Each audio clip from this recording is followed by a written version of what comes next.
And we are live, gentlemen.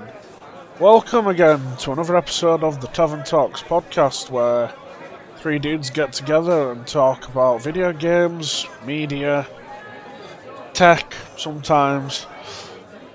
And yeah, let's get on with it. So, same deal as always, name's Waffles Royale, real name's Sam.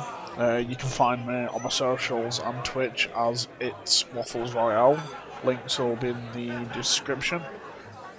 And let's cast the net of attention this week off to Martin. Hello. Why are we introducing ourselves? Yes. Still, yeah. Then mine. I can never remember my socials as always, but I know they will be in the description this time. Is it Instagram is Golden Eagle 200. Twitter is, we should use much True Golden Eagle. So I'll try to keep it quite consistent as much as I can throughout platforms. And I'll pass it over to Nick then. I'm Nick. Solid. Oscar winning performance. I'm going to keep this up every week, just so you know. That's good. It's the bit. It's good. And I'm unsalted_Bork on Twitch, where I stream broken games. And they are amazing. The fact that you stream. The fact you didn't watch stream the King them. Kong stream, did? Oh, right, okay. The fact that you stream them. I've heard about the King Kong stream. I was quite heartbroken. Hey. Let's dive into the weirdest piece of big news for the week that I didn't think I would certainly ever cover. No, I don't think did either you two would ever cover this. No. EA and FIFA, after at least 2 decades together, have officially ended their partnership. A match made in hell. That's right, sports fans, it's like your mum and dad breaking up all over again. It is crazy that it's. I never thought that we would cover FIFA news, but this is something that's been. It's a game changer. It is a game changer for EA and FIFA, because in my opinion, one of the only reasons EA even hold themselves above water is the amount of FIFA games that sell. Because we all know they make a lot of terrible games and they sponsor and back a lot of terrible games. So to have one of their biggest franchises like go and leave is I do wonder how much it's going to actually matter, though. Like, as long as they go out and get the word out that the name is going to change, because they get to keep all of the licensing and stuff, like all of the real player names and football club names and all that shit, football teams. Yes. So, as long as they effectively get out there and get the word out that they're going to be under this new name instead, EA Sports FC, I think it's called. Yes. So, yeah. As long as they effectively get that out there, I don't know if it's going to hurt them that much. If anything, it's going to benefit them because they're not paying A license fee. 150 million fucking dollars a year. Yeah. God. Look, I know there's like having a couple of family members that are super into football and into the actual football games and things. They've tried it with a lot of other ones. They've always tried to branch out into different series, and a lot of the different series have tried to come forward as well. Like you had PES Soccer and things, I think it was. Even FIFA themselves had FIFA Street. And they released the first one did great because it was just different. And they were crying out for different football games. And then they kind of really died down to where people didn't bother with them. Yeah. So I worry people take name changes very seriously and literally. When we were talking about just on last week's podcast, we were talking about if they called it a different thief and things. If they referred to it as a different name, it wouldn't have mattered. I also think that there's also the truth and validity into the fact that when it has that name, it sells more, even if it's bad. And I think that if EA changes it, it's people are going to look for the FIFA games. If FIFA go to another studio and like, hey, you want to make this game, and then they make another FIFA game that's a different studio, people will start buying it from that one instead. Until they play the first one and realise the mark of quality is not there. I guess it depends who gets it, doesn't it? And who can make it properly.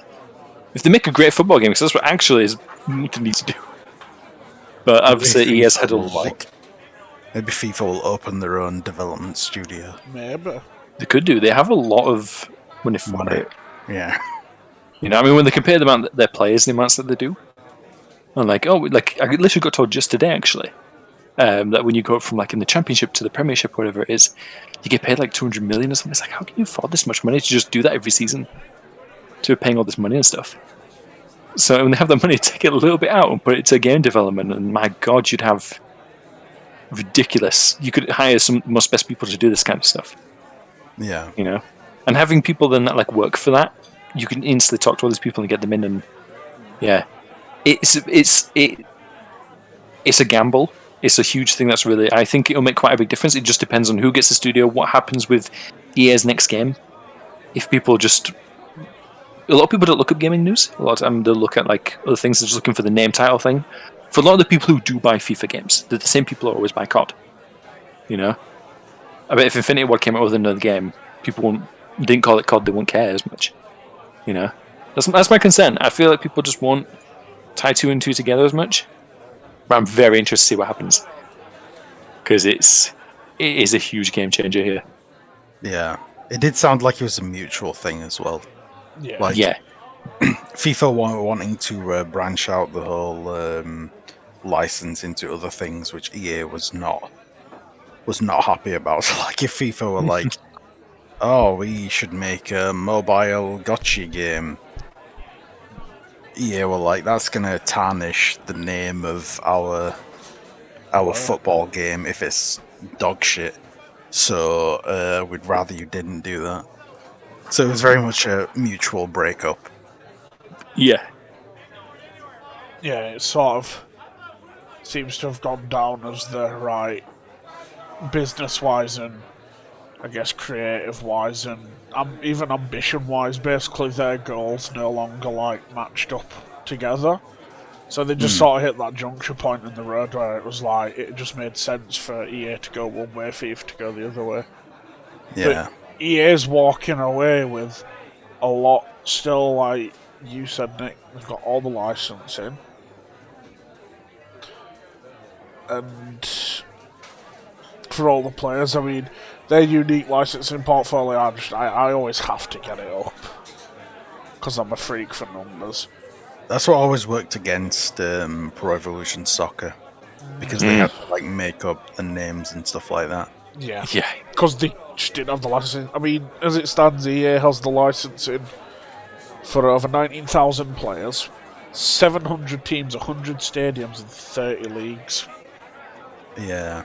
Do we know how long that license is going to last them though? No, that's what they never think. But I like at the beginning of this statement on the EA website, they sort of state, right, July 23, so we'll get another FIFA game out of EA this year. And then, from then... Yeah, 23 is going to be the last one. No, in July 23, that's when the new one will be. This year is the last. It will be the last FIFA release from EA. Alright, so Sky Sports saying FIFA 23 will be the final entry in the series as EA Sports and its replacement. Yeah, they release it a year before. That's how they've always... Yeah, I was meaning FIFA 23 when I said 23. But yeah. Alright. Yeah, this one coming up will be the last, and that's crazy to think that it's the end of EA Sports. It's in the game. I can't do the voice, but it was a classic line that I remember to this day even. Because I played some FIFAs back in the day. For legal reasons, yeah. That infamous line Martin just delivered was used under fair use. Fair use because it was me trying to do an impersonation of Parody! Parody, yeah. That's the word. I did find it interesting that they allowed FIFA 22 to be one of the PS Plus games for this month, because FIFA, like COD, never drops in price until the next game comes out, and because 23 isn't actually out yet, it was kind of surprising that they just straight up threw 22 out to everyone. PS Plus is like the Xbox Gold equivalent, so you get like free games every month. And yeah, FIFA 22 is one of them. Weirdly. Definitely It's crazy. Cause, like, EA does. That's my opinion only. I'm sure there's going to be plenty of people out there who'll be like, "Shut up, you don't know what you're on about." But that may be the case. I don't play. I don't really follow football, but every time I've had contact with a FIFA game, I've not been like disappointed. I mean, it's not my thing, football at all, but as far as like quality in a game goes, like, and playability, like, a guy like me was able to pick it up and have a quick 5 minutes on it with an opponent. Yeah. They've been refining it for decades now. Yeah, absolutely decades. I remember my first FIFA was FIFA 2000. Like on the PC, and that was like fantastic. And yeah, like, I don't watch football, I don't follow it. And yeah, it is exactly as you say. You can go on and just play it, and they've got that. All you need to know is the buttons, and you can go and just have fun with it. So yeah, it's really good that way. So it's crazy that it's coming to such an end like that. Like, it was quite sudden. There was no like build off or anything, and they have spent a long time refining and building up for players. There's been so many times where I've heard from people who do play a lot of FIFA games, like, oh, you can now. I think it was like 2005 or something. They turned around and was like, oh, you can now like flick the thumbstick and like you do like the trick with the ball. Nope, it's like a little chip over or something to avoid the tackle here, and this thing, that thing, and then any glitches that were being found were always being patched in the next game. Yeah. Loads of little exploits. I remember FIFA 2000, all you had to do was run to the net, and then if you ran down and shot, or up and shot, just parallel to it, you would get the goal instantly, and it would never be stopped. And then they like patched that, and they changed this thing, and they made it. They've refined it after so long. They have made it really good for a new player to come in and actually just play.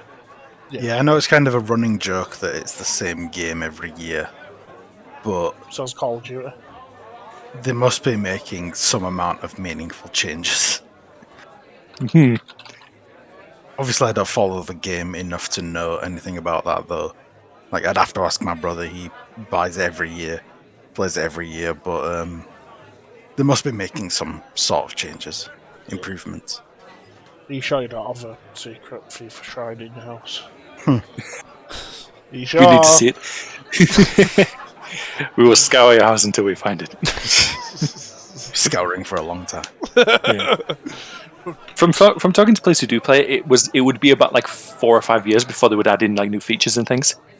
But they would always update and change the glitches as they went along. Oh yeah. But yeah, little things like they become big things in the series when they actually do add them in. You know, chipping the ball doing this way and doing that way, and then the whole stamina management came in, and then started really getting into the whole thing of the players, like how they played, the efficiency, how well they could take the shots and stuff, and even their speed. All would be changed as they were playing through the game, how long they were on there for, and how you sprinting with them. It used to just be you get the ball, you just sprint endlessly everywhere. Then it gets to the point where like you can't keep sprinting with the same player over and over again. They will get absolutely fucked, and you can't do that anymore. So you have to start like some people. The goalie gets tired. All these other things that you have to manage as you're playing as well. And it added a new level of tactics to the game as they played. So, like I said, they've done a lot, and there's a lot that goes into it for these people that actually do really start going pro with them. You know, there is a skill gap in there. Yeah. But it'll be interesting to see what FIFA does, because I don't even know at this point with. I assume FIFA just license it to them. So at this stage, it's like, what would FIFA do? They would have to. They can't take the source code from EA Sports. They can't take all the coding and all the rest of it that they've done. They'd have to start making it from scratch. And as you said earlier, Nick, I wonder if they will have that level of quality that they have spent this decades building for these games. If FIFA were to make their own. Yeah. Be interesting to see, but I'm sure whatever now, they do, they'll find a fan base for it. yeah. They're good at that. And with it being FIFA as well, they can put it on the sides of the pitches, can't they? To advertise the games and stuff. So every football fan will then see it. What do you mean? You know, like they have the banners Oh. along the bottom of On the stadiums, on the pitch where all the players are playing, they can put all the game advertisements on there. I mean, they did enough. They did it a little bit with EA, obviously, to advertise the EA Sports ones. But yeah, they can do. They have that now. They have free access to it with it being all of their stuff. Yeah. Yeah. Rather than going through any legal teams who've been like, oh, can we show it? And like all this other stuff. It's and all the things like now, just show it. Well, we'll see what happens. Yeah. It's something I never expected to happen, at the very least. Something I'd never expected to be talking about. Yeah. FIFA in general. Yeah, as well. Damn, the world's definitely changing. Mm. This second headline, the second big news for this week, just hurts me. Go on, tell us, what is it? Apple has decided to discontinue the iPod after 21 years. Dun, dun, dun. So it seems you're not happy about that then? Not happy about it. I mean, obviously, all things have to come to an end. But, I don't know, I have a lot of nostalgia when it comes to the iPod. Like, really a lot of nostalgia, like a lot of music, listening to music. When it came to, like, digitally and having a dedicated player for it was an iPod. But as time goes on, like the iPod really now. First, it started off about about having a place that was made so you could listen to your music. Then they started like obviously dabbing out to like have podcasts, radio, which I never understood how it worked, and still wouldn't to this day. And then they started, like, as the iPod, like, they started updating it with the Nano, the Shuffle, then they had the Classic, and then they had the Touch Wheel Edition, and then the iPod Touch came. When the iPod Touch came, that's when that, like, barrier between... It sort of became further from what an iPod originally was. Now it was a media player, it was a game device, it was... so much more than just about listening to music. And with the App Store, like, they brought the apps. And it just changed everything. I mean, God, now, this is... and then, obviously, the next logical step for them was to head to smartphones who got the iPhone. And what makes me laugh the most about that is all spawned from a single device that was originally designed to play music. And people now release music made on their iPhones. Yeah. The thing used to listen to them back in the day is now being used to create them. Well, like... If I don't mention any names, it's not a shameless plug, but like... My last sort of set of recordings I put out on Spotify was all done through my iPhone. All the recording, all the instrument capture was done through different types of cables on the iPhone. It was crazy. It's just mad how times have changed and everyone has memories associated with an iPod in general. Yeah. From whatever line of iPod it was, whether it be the Classic, Touch, Nano, Shuffle. There's a lot. I guess a lot of people have a lot of stories and a lot of attachment to it. Yeah. But then again, it was bound to happen. I mean, I think I'm reading this article now,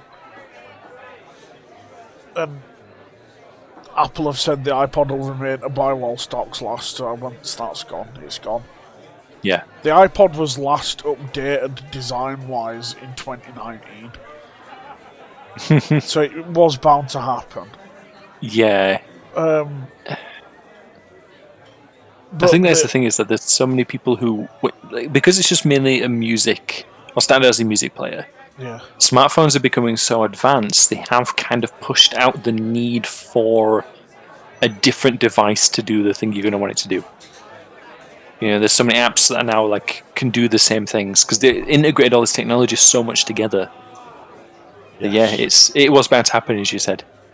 Yeah, yeah, definitely.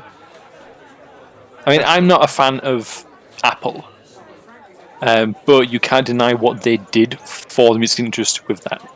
Because we had MP3 players, you know, back before iPods. Yeah. But then it got to the point where it was like, as you said, the integrated so much more. And when Steve Jobs was on it all properly, he was like, he made it so much more user interface friendly.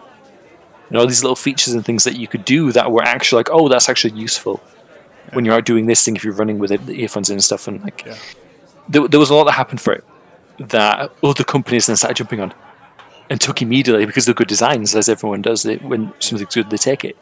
So you can't deny that. So it's the end of an era of something that was revolutionary in its time, but time has moved on to where unfortunately has pushed it out. Well, as was explained as well, the demise of the sales for the iPod was linked to the rising sales of the iPhone. So it just made sense. It's just a natural progression.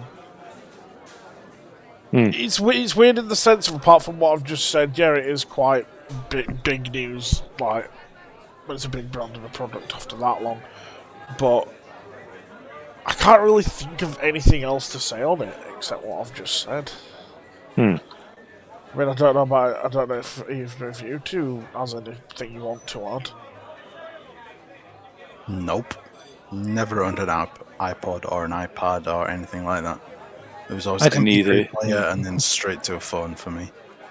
Yeah, that was pretty much the same, the exact same experience for me. But I recognise its impact on this because it is 21 years of it for where it was at the time. Definitely something. Even being at school, having it, was all the people then had the iPod and everyone's showing it all and stuff. And it was like this crazy piece of tech that everyone had. And it's like, I just use it for music, but other people saw it as so much more.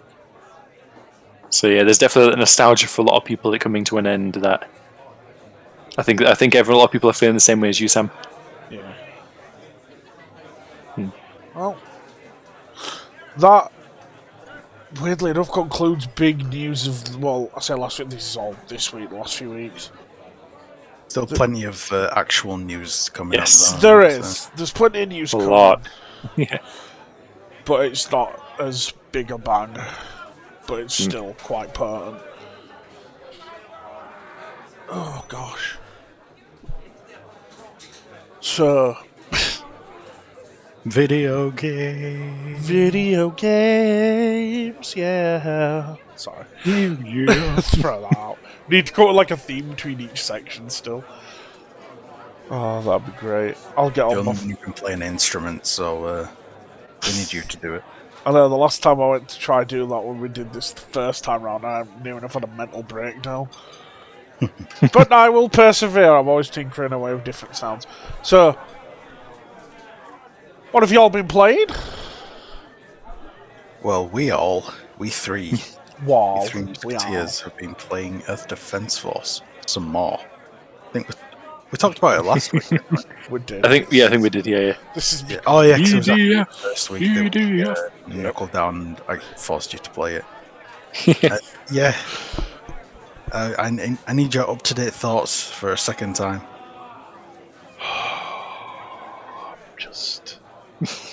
Go on, Sam, go first. I'm just itching to play more. I'm fully addicted at this point, like... In my head, it's still such a batshit concept, but it's the best concept ever. Like, I insist whatever they were taking when they came up with this game to begin with, I want to take some myself to see what happens. Because, I'll have what she's having.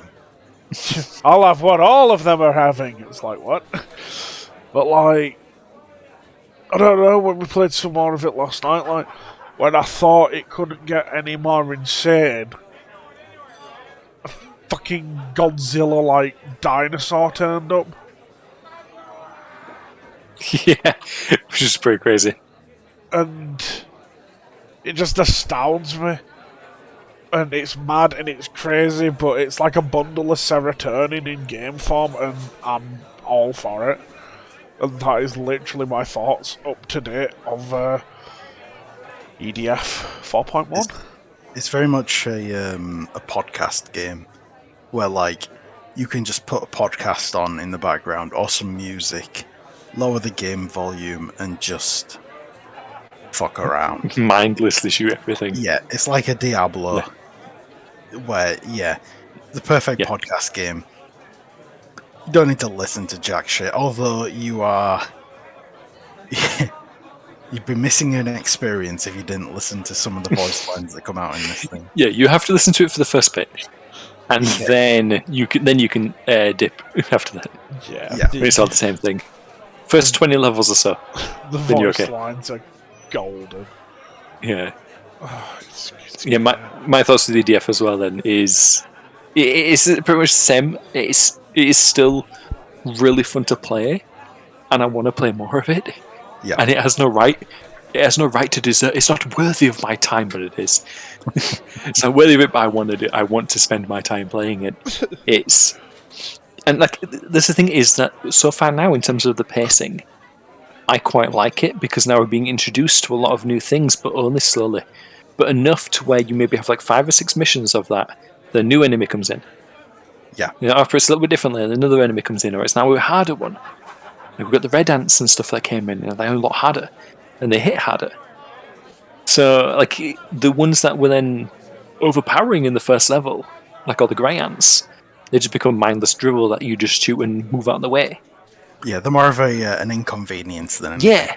When before they were really hard. So like there's a good progression system, which I love progression, into the actual difficulty of it as well as they're introducing these enemies. So as you're getting more powerful weapons, it's still a decent challenge on hard. Straight away hard that we're doing. Oh, Yeah. So no, it's not the way to play the game, but it's how we're playing it. It's how we're playing because I love death. We're dangerous at heart. That's why we're doing it. Yeah, but it is a fantastic game, and I'm waiting to play. I'm waiting for the latest one to come out, and that'll be something I definitely would recommend that we all play when that comes out. That'll be a lot of fun. Play first. I guess we have to. Fair enough, we just need more time to play. But yeah, I finally finished EDF. I've been chipping away at that game on 3 different consoles now, because PS4, PS5, and PC for 6 years, maybe. It was around the time that it first came out, and I finally finished it on PC because up to this point, I'd been sticking to my guns and like insisting that the challenge of hard was something that I could overcome, and that this is what I'm going to do. I refuse to lower the difficulty. And a friend who I also got into the game, he's one of those people who likes to play games through on the easiest difficulty because he likes to feel powerful, which I've got nothing against that. I like to josh people because of it, but I've not actually got anything against it. And he finished it way before me, and I was like, that's unacceptable. I can't handle that. So I finally lowered the difficulty, and Jesus Christ, that game goes some places. Holy shit! There's one mission that I cannot wait for you guys to see. It's not a good mission, but it is the best mission of any video game ever. I finished it on normal, and I'm now making my way through on hard with you guys, 3-player. Which I believe John wants to join us on that, actually, so we might end up getting a 4th player. Oh, nice. Hopefully he can be more on time for playing EDF than anything else. And I'm making it through solo on hard, now that I've got enough armor to be able to. And it's just a solid fucking game. Because with all 3 of us going through on hard, it's actually okay. Yeah. Because we do go down here quite a bit, but the enemies are quite spread out because they're going for all 3 of us. Yeah. But we know what it's like. There's sometimes when we're playing it, for the people at home, we're playing it, and when 2 people go down, and like I'm a wing diver as well, so generally I go down, that's just because I'm furthest away from the action for the most part. So, do you know what happens? I'm like, all the enemies fucking run at me. I'm like, I can't do anything. Like, I'm having to really start flying away or make sure I'm going for health and stuff and really try train them around an area and stuff. And like, if I'm there fighting because I know that there's no health pickups around, there's no I can do. It's the same with everyone. It gets to the point where it's like, you just don't have the fire output to take down these enemies before you go down yourself. And even as a winged where the only class that can really avoid attacks, the moment I'm out of energy, which means don't attack and kind of move around a bit slower, I'm dead. That's Nothing you can do.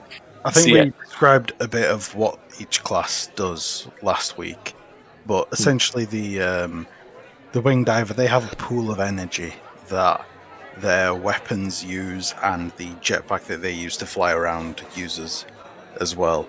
So if you pull from that too often, it gets depleted, and then you have to wait like 8 seconds for it to recharge before you can actually use it again. So the key with playing a wing diver is balancing it towards the end, so not overusing it while you're near the end, but like feathering the fly and reserving ammo and all that, so just so it teeters on the edge without actually running out and you having to be grounded and waiting for it to finally recharge. Yeah. Yeah. Because that recharge when you've got enemies like swarming around you feels like an eternity. Yeah, it's a death sentence. What makes me laugh is so far we've played to point back on what you said, Martin, where you said you usually run out of energy and die. Mm-hmm. I feel like when we're playing in the most, like, well, I don't know, call it death comms, where we're like, I'm down, I've died. Except it's knocked out in this game. Your famous last words consistently have been, I'm out of energy! Yep. It's so people know that I'm going to die in the next 5 seconds, and they should be prepared for that. And then usually from me, I'm like, oh, it's this gun, it's not working. Yeah. And then I'm playing the, like, kind of super useful, kind of super useless class that's very, like, vehicle and support oriented. So as soon as these two die, that's it. The mission's basically over. Although, what's the story in Balam? Explain that to the people at home. Yeah, I was going to say. I'm going to explain. I feel the duty to explain. So the running behind that joke is there is a vehicle that it's the air raider, isn't it? Your class, Dick? Yeah. The air raider can equip vehicles, and there is a vehicle called the Walking Fortress Balam. Hell yeah. Holy shit, when it gets dropped in the middle of a game, Walking Fortress is an understatement. It will destroy any buildings that it touches. It is literally the, like, Mighty Morphin Power Rangers. Is it Voltron? Yep. Yeah, it is basically that thing. Only it's like single man driven. Slow as fuck, but it will absolutely annihilate. Also, it doesn't have any guns. You just punch things, which is kind of perfect. What was funny about that is when, because as the ability to summon a Balam was like, what's the word? Like recharging. So you could have multiple Balams on the field. Like, I always remember when we did that mission where it came down and we kept dying on it constantly, and you brought Balam in. Then you brought another Balam in, and it basically ended with like 2 Walking Fortress Balams just bullying this one enemy to death. Yep. So the way the air raiders work, you need to build up a certain amount of points to be able to call in vehicles. So I think Balam costs like 8,000 points, and each enemy has their own point value.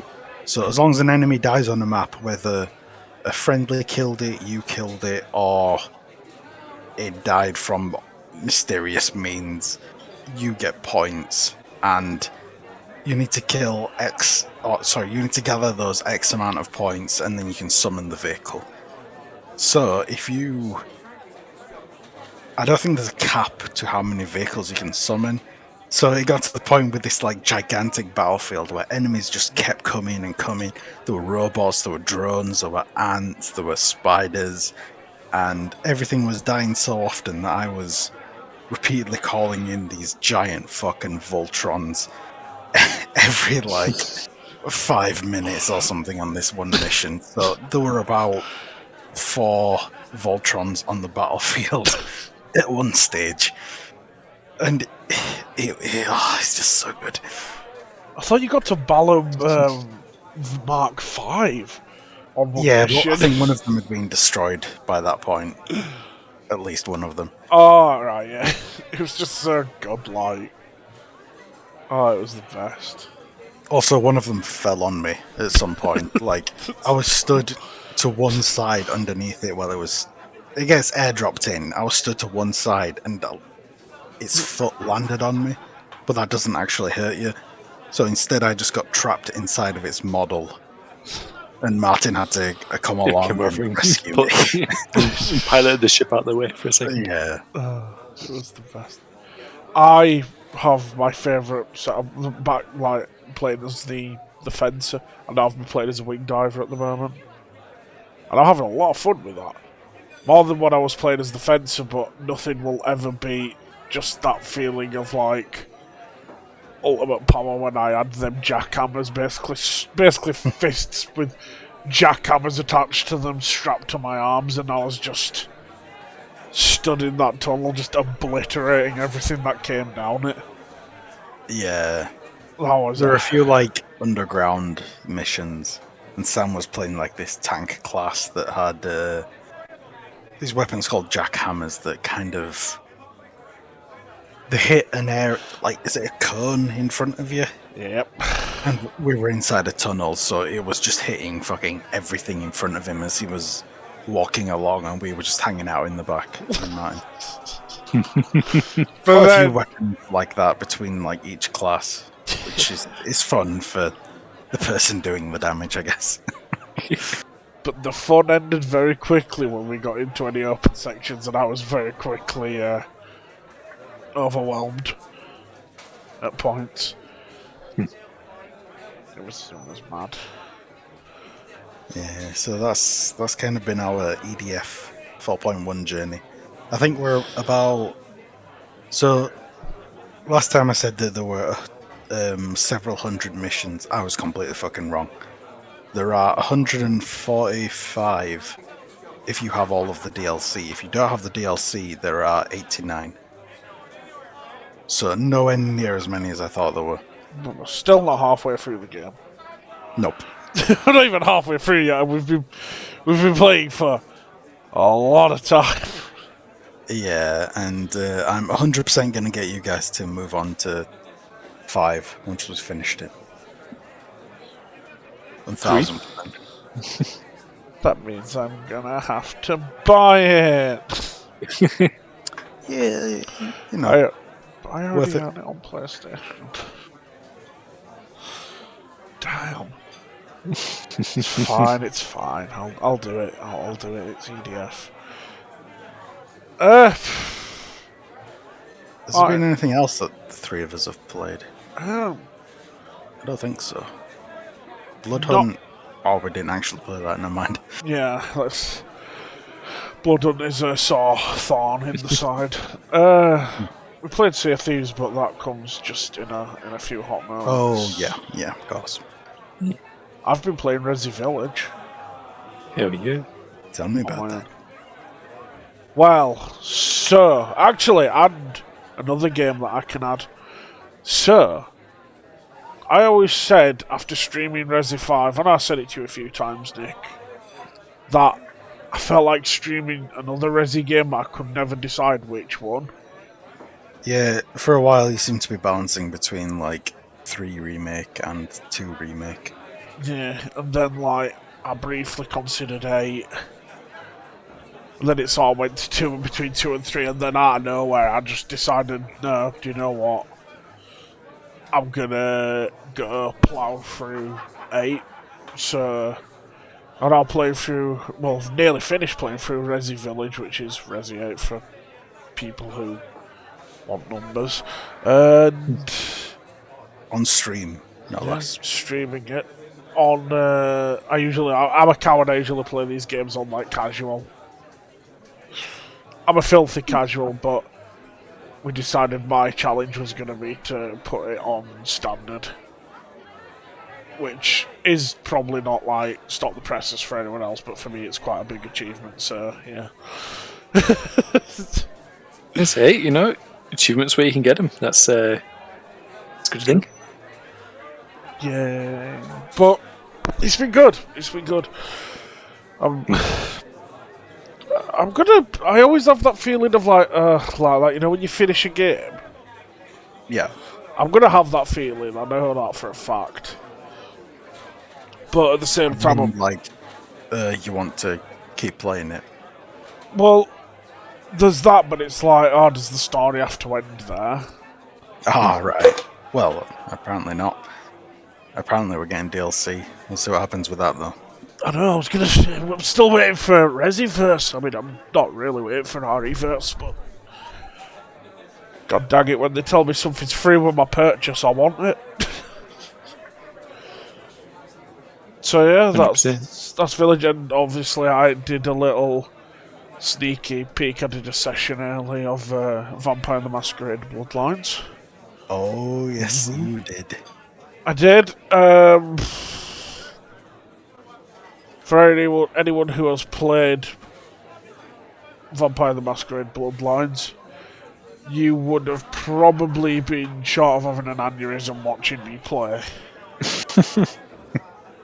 It was stressful, but I enjoyed my time.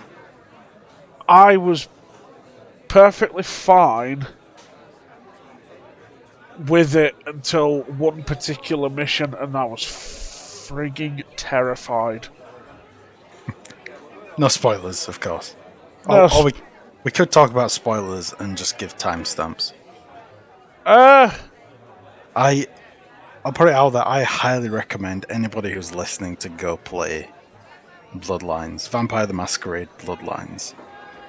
With the unofficial patch, you have to install the unofficial patch because it fixes so much shit about that game. Not everything, it's still a very, very imperfect game with intense balancing issues. But yeah, I'd recommend everybody to at least try it. It has so much fucking personality and good ass writing.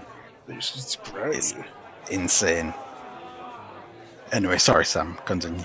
No, that's you summed up the recommendation better than I ever could have done. So I got impassioned. you saved me a job.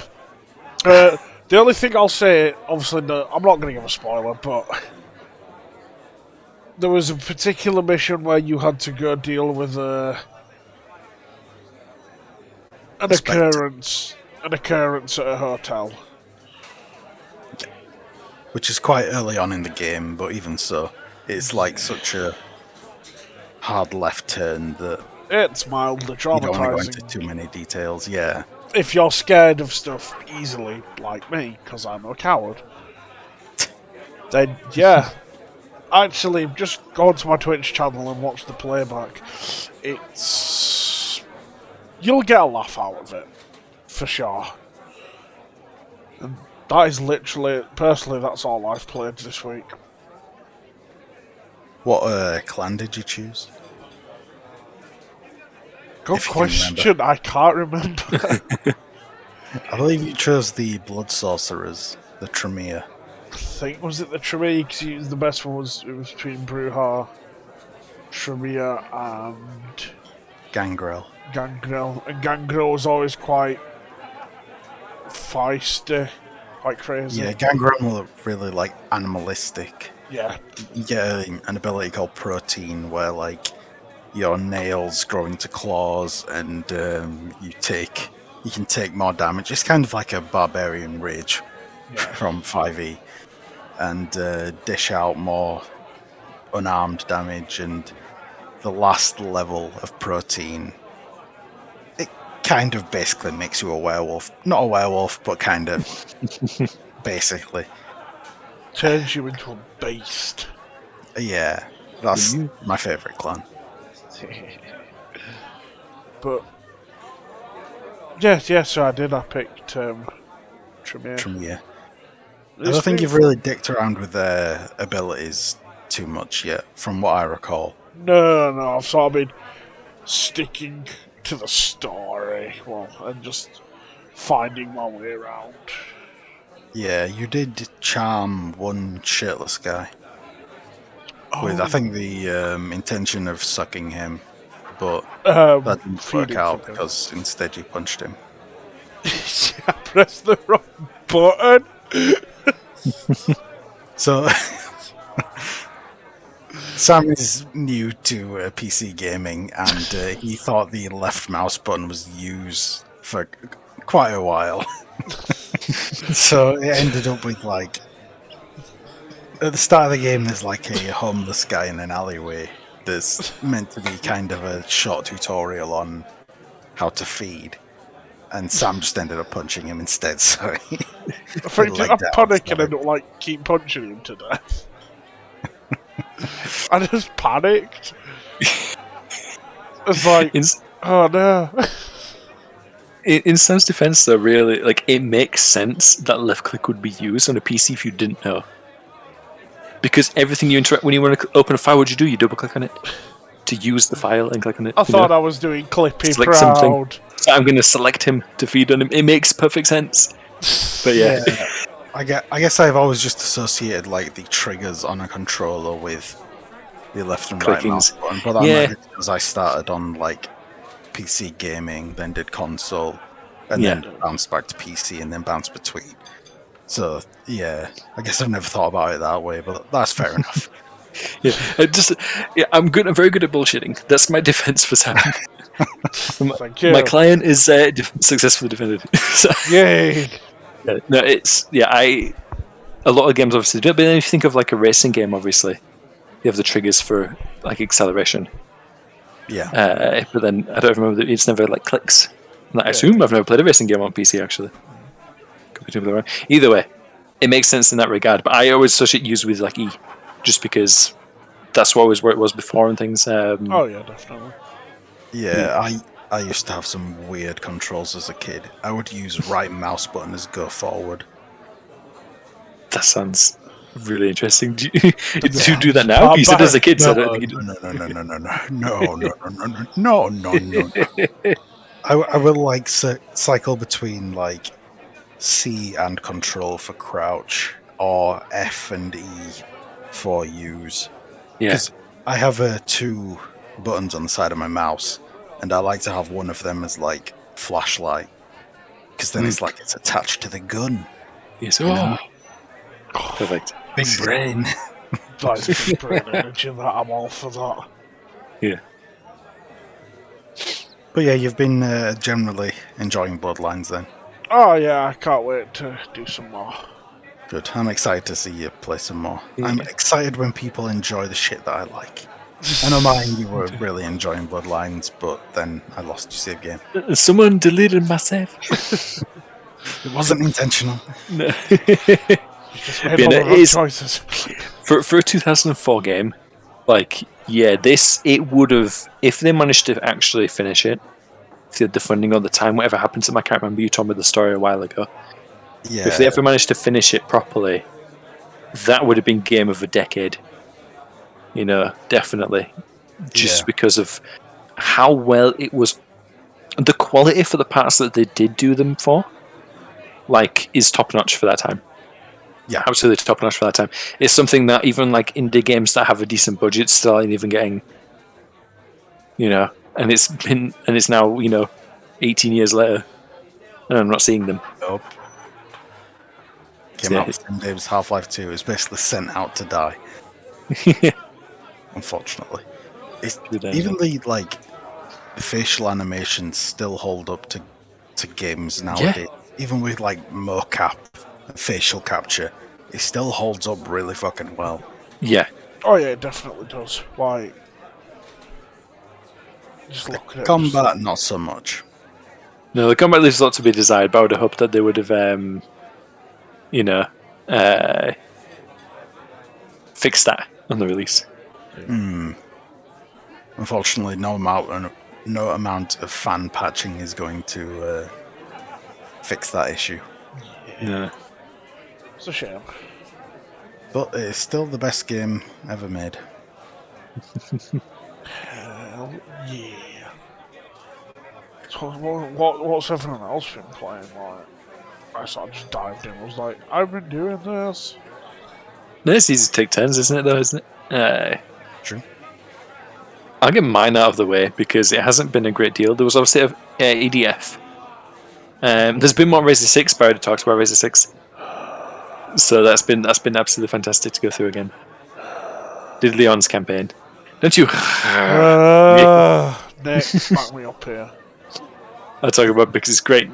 Yeah, but it's been cool going through Leon's campaign again. Went through all that, and that was good. No chance to be like, which one do you want to do now? And it's like, oh, well, because you initially couldn't do Ada's campaign until they finished all the 3 campaigns. But now you could do them straight at the start, and then even then they also made it where you couldn't. Ada's campaign wasn't even co-op when it first released. Yeah, I was gonna say I thought it was just a single player thing. Yeah, it's single only, but they made it later. They added in Hunk. No. Brought him in so you could play as Hunk along with Ada, and it's funny because you can tell it really was not made for that. Yeah. It's funny because looking at all the stuff, they've really gone through an effort to really make any single complaint from people and try to fix them. Like people complain, oh, you can't do Ada's campaign. Oh, we've changed that and fixed that. People going, there's too many QTEs. Well, now there's an option to in the options menu to all the cinematic QTEs for you to automatically succeed even if you fail. You know, there's all these little things that they're done for any complaints that I was always hearing about in the past. There's options now for them to be there and to change them. So I just find that really interesting. But it's been enjoying that. My mate, of course, turns around after the first campaign of jumps into Ada's because he likes playing as Ada. Don't blame him. And which has a crossbow as well, which is really cool. But he turned around and was like, "Oh, let's put it on veteran or whatever the hell it was called, difficulty higher than normal." It's like we've got nothing. We haven't even done this character at all. But sure, here we go. We've just got a pistol and bow and trying to shoot all these enemies. And he runs off and triggers this alarm straight away rather than sneaking through. You can hand-to-hand combat nearly everything the whole way through. And then he triggers the whole thing. So we had to fight 8-9 things all in one go. Ran out of ammo. They're punching him all. I'm picking him up. Oh, it was crazy. But we made it through. We actually went through the whole mission. And I think you could go through that game by just meleeing, because the melee is so the melee is great. Yeah, and you can upgrade that melee as well. It's great for normal. If you would go in high difficulties, it's not going to do you much good, probably unless you have all the upgrades. I've never done a melee only. I think the other issue as well is that the melee is very strong, but if you're overwhelmed by a lot of zombies, you can only do it to maybe 3 before you're out of stamina. If I remember rightly, it targets it zeroes in on one enemy when you press the melee button. Yeah, it'll zero in that one enemy, but the first hit may only affect 1, possibly 2 if they're right next to each other. Yeah. But bigger hits can take out 2 or 3. Yeah. When it comes to the interaction. Like the Resident Evil 5 melee, only you can't do that whenever you have to get them in a certain stumble pose. Yeah. Same with RE4. Yeah, and you can. They do get to a stumble pose, and you do an extra strong melee attack, and that's the one that might hit 2 or 3. Or maybe be an instant kill, depending on what's up with that zombie. If it's bigger ones, then they don't. But all of that stuff takes stamina. So I remember a friend of mine. He was just with FD. He was running and just sprinting, jump kicking, just flying kicking everything. Ran out of stamina, didn't he? Between all 4 of them, and got down to. Uh-oh. So there is the stamina is punishing too if you want to go silly with it. So if you are got a lot of enemies, you're not going to last as well because some enemies have guns. So you just get it's not going to go too well depending on the difficulty you choose. But normal, I reckon you could go through pretty much the whole thing with melee if you wanted to. And you have a knife, which is pointless because melee is so much better than knife. Yeah, that does seem very pointless. Yeah, I'll get it out if I want to do a stab when they're on the ground. Instead of stomping, because you got stomp on them 3 or 4 times to kill them if you don't stomp them on the head. So you get a knife out and you maybe stab them twice in the body and they'll die instead. But I've been playing that. That's obviously been great, obviously. And then mate of mine turned around. He was we don't. And then with Matty, we were trying to play Elden Ring. He was we don't play enough to warrant playing through loads of Elden Ring because we play for a few hours and we don't really get anywhere. Yeah. For long sessions because we're always doing loads of other things. So he was he's I'm done for a bit, I want to take a break. So we stopped playing Elden Ring and we played a bit of Smite actually. So Smite, which I played name. Smite a lot. Yeah, it's like League, but it's like third person. It's a MOBA, I think they're called. Yeah, that's the one. Yeah. Generally, we don't do the 3 lane. They also have a 1 lane and a 2 lane. Can't bother with that. Can't bother with them. They're very. They're so team driven that after it's just me and him, it's pointless. It's easier to jump into arenas where it's just 5v5 and just fight with like little grunts that push through one little area. Yeah. And just fight there, because even if the problem when you in a lot of these MOBAs when you have really terrible teammates is like the whole towers will go down one side and you have to abandon your side to go help them because they physically can't handle their side.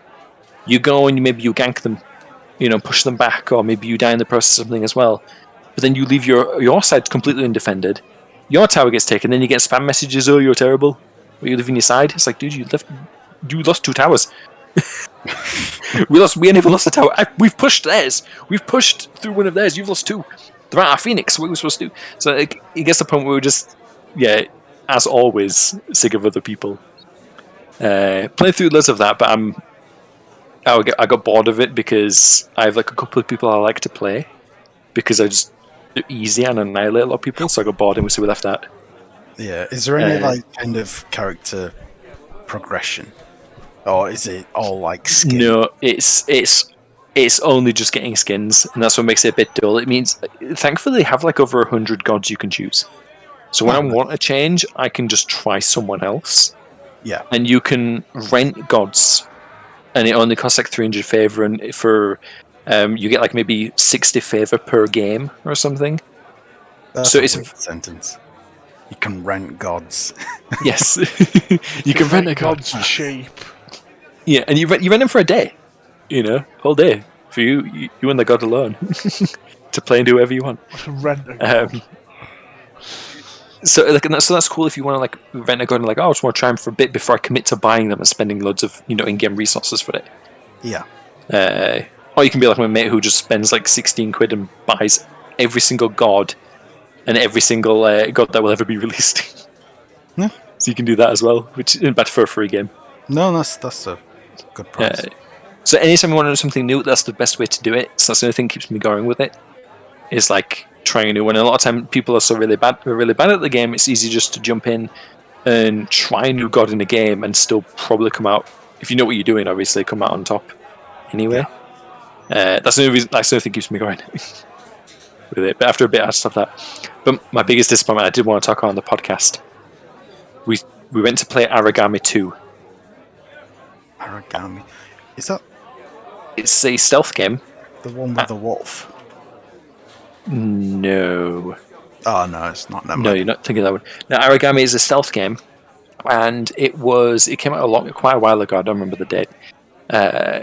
And the premise was you had to sit in all the shadows, and in the shadows you get that's where you regenerated like your meters and stuff to like do your special abilities, and you could teleport between shadows on the map within a certain distance, and you had to sneak around at things, and everyone carried around lanterns. If you were caught in light, like your whole energy meter would reduce, so you couldn't cast abilities and things. And the enemies would use they'd have their swords that they would infuse with like light, and basically become a paladin and just smite you, and you would just die if you're on the hardest difficulty in one hit.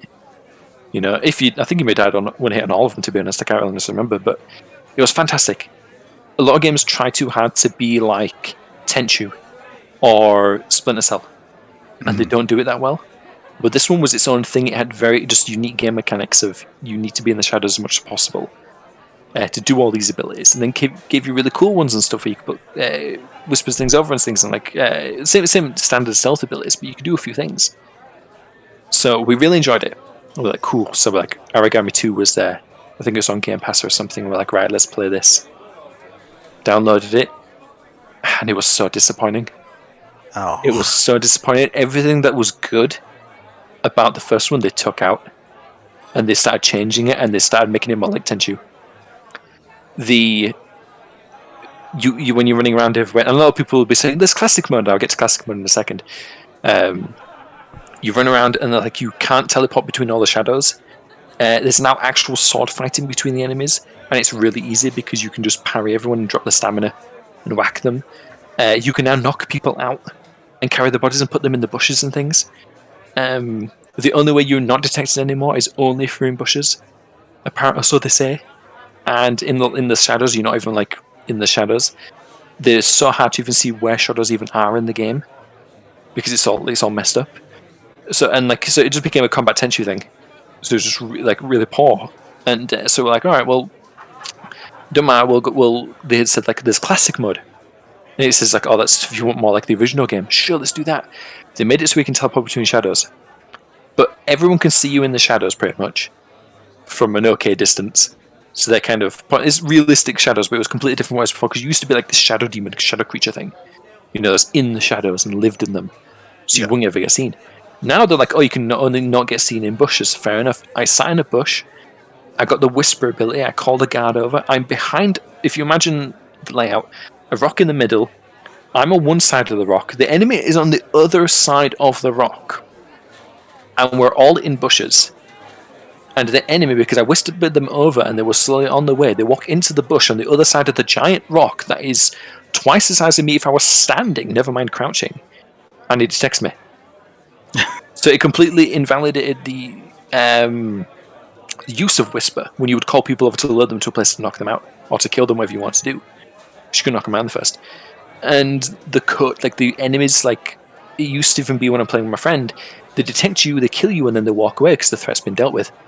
Now I had it where like I got detected by the bush instant, and I ran off completely away from a friend of mine, and I think got away because I was teleported out of there. So they've run off into this bush miles where Matty was sat, and I attacked him in this bush because he just was the closest in proximity of an enemy. Yeah. So it was just there were all these parts that they took out of the game, and they made the enemies, the AI coding themselves and how they acted worse. Made the detection really weird, where you can apparently invisible in bushes, same as you're in the shadows, but yeah, they detect you from 5 feet away, round a rock when you're in a bush, and all these things to where we're just like it was completely pointless playing, and you can't even see what shadows you can teleport to if you were to try to teleport to them properly. It was really disappointing to where I just unfortunately just uninstall the game. But yeah, so my week besides EDF, which is great.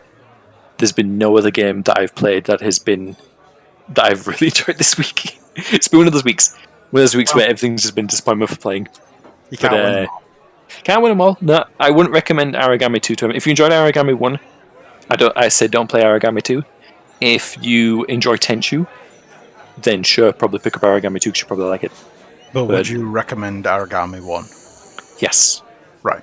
I'd recommend Aragami 1. It was decent. It is an indie game, I'm pretty sure. And so it kind of has that quality to it. But it's just fun to play a dedicated stealth game where if you detected you're going to get caught. Because that's the thing, it was dedicated stealth. You couldn't fight or really do anything. Properly play dedicated stealth and go through it properly. Where all the enemies are kind of on linear paths and you work out a system to go through each time. And it'd be a puzzle game, essentially, as a stealth game. It's fun. But all that's gone, unfortunately. And I do like Tenchu, but I wanted Aragami. Yeah, again, the name incident. But yeah, that's my gaming experience this week. Unfortunately, has not been the best, but still. Well, hopefully this next week is better for you. Yes, hopefully. Should be. Have you been playing anything, Nick? I have been playing. I finished Dead Space, the first Dead Space on stream. Oh yeah. That was I fucking love that game. It's so good. I know I basically just said that last week as well, but everything about that game, not everything about the PC port. We can ignore the PC port and all of its flaws, but that is a solid ass game that I recommend everybody to play. Or at this point, I guess just wait for the remake, because that's hopefully going to be well, we'll see. Hopefully, it's good. is what I'm trying to get at. Yeah. I played King Kong, the video game of the movie, which, God, when did that game even come out at this point? When did the movie come out? Like 2005, 2006 or something, I swear, like maybe. Like... King Kong video game of the movie.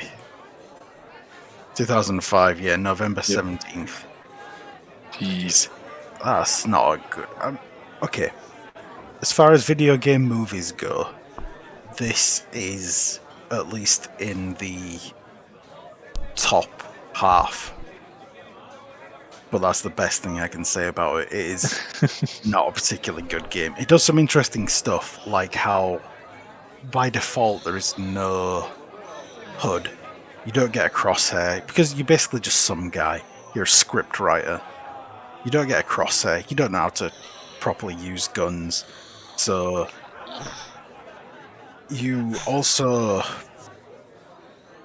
your ammo counter, rather than being like a little display in the corner, you press a button and your guy's like, I've got 5 magazines on backup. Yeah. Or I've got around 30 bullets on backup. And it just... it doesn't do much right. And it's another really bad PC port that is incredibly janky. You'll get stuck on stairs, which Martin, you saw during the stream. I caught this stream as well, and yeah, it was Yeah. How do you even fix it? It was weird because you got stuck. Yeah. So the first set of stairs I got stuck on, you drop down into a pool of water, and to get out of the water, you go up some stairs, and then you're meant to drop it down into another pool. And I was trying to get up these stairs and getting stuck. So there's no jump button either, I should say. There's only a crouch button in terms of movement, and obviously WASD to move left, down, right, up.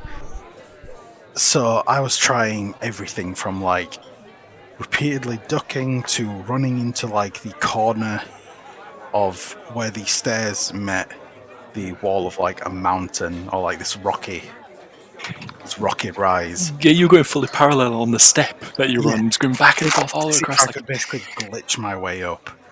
That didn't work either. I tried like shaking my camera from side to side to see if like that would somehow displace me into the step and push me upwards. Like real fucking video game breaking shit is what I was attempting. None of that worked. Finally, I did something that got me up the stairs. When I was like at my wit's end, I was ready to completely stop the stream. I told Martin, find out on Google if anybody else has had this problem. He couldn't find jack shit. And I was, at my wit's end, ready to close the game, and somehow I managed to get up. I couldn't even tell you how I got up. And I was not prepared to go back down to try to get back up to recreate it and find out. I was just like, nope, I'm done with this situation. I've been here for like 20 minutes. No, thank you. So I continued on. And then I got hit by a similar thing later on, but it wasn't as bad, thankfully. Till I was playing as King Kong. And I'll rewind a bit. So a lot of stuff in this game is tied to frame rate. We assume. That's what me and Martin like deducted. So there is this one boss where Jack Black gets carried away by like a kind of bat matriarch, I guess you could call it, sort of thing. And you have to go up to the nest and then you have to fight this thing. But it was flying at such like fucking super speeds that it was impossible to hit. And it kept like flying out of the map. So there were just periods of this fight where it'd be like 5-minute spans of not even seeing this boss until it finally came back into the arena and I could continue the fight. And that, fuck me, that was one problem with the frame rate. The second one was where I ultimately gave up, and it was you play as King Kong, and you have to lift this like stone pillar from in front of this door, which is apparently impossible on the PC version. So you've got a grapple button on right mouse. You have to tap that as fast as possible on console, to lift the rock, throw it aside, and you go on. Bob's your uncle. But on PC, because it's tied to frame rate, you're basically having to tap this thing twice as fast as you would have to for the locked 30 frames a second that the console version was to make up for it. Because my PC is not even the high tier, but high tier compared to PCs back when this game came out, I'm running the game at like God knows how many fucking frames, a lot of frames, which means I'm having to like tap this button 4 times faster than you normally would have had to. Basically, it's impossible to fucking do. Yeah. It's what I sussed out. Unless, like Martin said, you had like an auto clicker or something. Yeah, exactly. That runs every frame to do a click. It's just when you're having to elicit through third-party programs to complete a game. It's not worth doing. Yeah. At that point, so that's where I ended up giving up the stream. But probably the most offensive bug, even more offensive than that, was when you get hit in that game. It does that whole Call of Duty thing of like your eyes go bloody, around the edges of the screen goes red to indicate that you're low health and whatever. Only on King Kong it would completely black out the screen, or it would go like such a dark tint of red that the screen was blacked out and you could not see shit. This happens every time you get hit. Every initial hit on you does that. You take 2 hits, then you die. So every time I got hit once, I couldn't see shit, I could just hear the game, so I would just repeatedly melee attack. And Sam's fallen asleep. No, Yeah. Alright, okay. Sounds like it. No, I'm here. Hello. I'm here. So yeah, it was not good. It was not good at all. That's one thing. Oh, sorry, go on, man. I was going to say, it's such a weird, because you played it before, is it even intentional for the screen to go fully black like that? No. When you get hit? Or it's just the PC Normally button? when you play it, it goes like a tint of red, and there's like an intense motion blur when you look around. That's what's meant to happen. It's not meant to be that obnoxious. Yeah. It seems that everything was tied to the frame rate. Yes. To only play the effects and keep it up every 5 seconds or something, as if it's a particle effect. Yeah. And since you're then running double the amount, it just goes cool. Because it was silly. It was like you got hit and you were fully blacked out. Yeah. Every time watching it, it was very strange to see, and it looked intentional with how it was. And I thought it was terrible, but that's good to know at least that it wasn't intentional. If anyone's interested in seeing how that looked, you can find the archive on my Twitch channel, Untitled.Chapter. It was not good. It was real bad. And what else have I been playing? I'm playing Rogue Legacy 2. My brother bought me that. That is a very fun game. So it's a roguelike where basically you are playing the offspring of your previous character. So you'll start the game out as just a character. You go into this not endless dungeon, but randomly generated dungeon where you fight random enemies, find random treasure. When you inevitably die, all the gold that you found in there gets carried out as an inheritance. Then you pick one of 3 randomly generated offspring that has random traits and a random class. And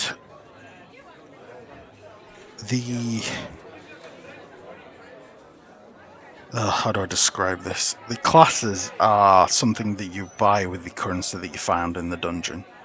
So I believe you start out with just a swordsman, but you can buy a duelist, an archer, a mage, and all this shit, and they'll be thrown into the ringer for the random generation when your next character dies. I can just see the. I can just see the. I'm just headcanon for the situations, obviously. Or being the other parent. Like, yeah, your father/slash mother didn't die in this dungeon for you to not go to school and learn dualism. But Mom, I don't want to. It's like, no, you have to get that. I am paying with this inheritance. And that's how he lends it. Is I just had headcanon in my head. Was all I'm laughing to myself. That was all. A bit of head. No, I'm on a bit of head cannon. Yeah. So yeah, this money is spent on like perks. It'll be generic stuff like increase damage dealt, increase maximum health. You can buy other classes. There's other mechanics that you can buy with money. So like, you could purchase a blacksmith. He's going to sell you like armor blueprints that you'll find armor blueprints throughout the dungeon. He'll make the armor for you, but you don't have to buy him. It's completely optional. And you'll also get random traits on these randomized heroes that like, it'll be something like you have IBS, so your character will randomly fart every 30 seconds or whatever, which doesn't actually affect gameplay. But then you'll have stuff that will majorly affect gameplay, where everything might be in a sepia tone. That doesn't really affect gameplay, but everything might be completely flipped upside down. So the entire dungeon, your perspective is just flipped upside down from that point, as long as you're playing as that character. Or it might be that controls are reversed for that entire run. Or you've got butterfingers, so randomly your guy will drop his weapon. Thankfully, you don't actually have to go and pick it up manually. It'll just come back after like 3 seconds. But it can be incredibly inconvenient at times. And it does some... It's an interesting play on the roguelike formula. But like, I've been really enjoying it. But some of the traits that you'll get are... It basically makes some runs just completely moot. Like when controls are reversed or the screen's upside down, that is so difficult to deal with that you might as well not continue with that character. Just like buy useless and just drop them. So you might as well just try to farm a bit of gold in the dungeon and then let the character die, because there's no way in fuck, unless you're incredible at the game, that you're going to beat these bosses. I don't know exactly how this game works, but on the previous game, you had to beat 5 bosses to open a door to fight like the last boss. So I assume this game works in a similar basis. It's got like different areas that you can branch out into that have different difficulties, and it's very Metroidvania. So a lot of like, to go this way you need to find this item, and those particular items will carry across to your heir. So, or offspring, sorry, not heir. So like finding the air dash, if you find it on one character, your next character is going to have it. But there are artifacts, I think they call them, that are specifically for that character. Which is going to be shit like, when you get hit, you drop your rings like Sonic.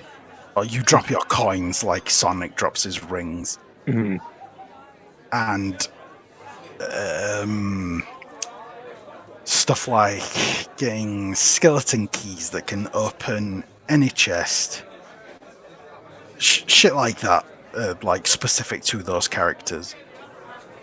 And I realise I'm explaining it poorly, because I haven't actually played as much... Ah, shit, I'm getting a phone call. Bear with me. Well, the answer is that phone call. It's interesting, actually, because there's...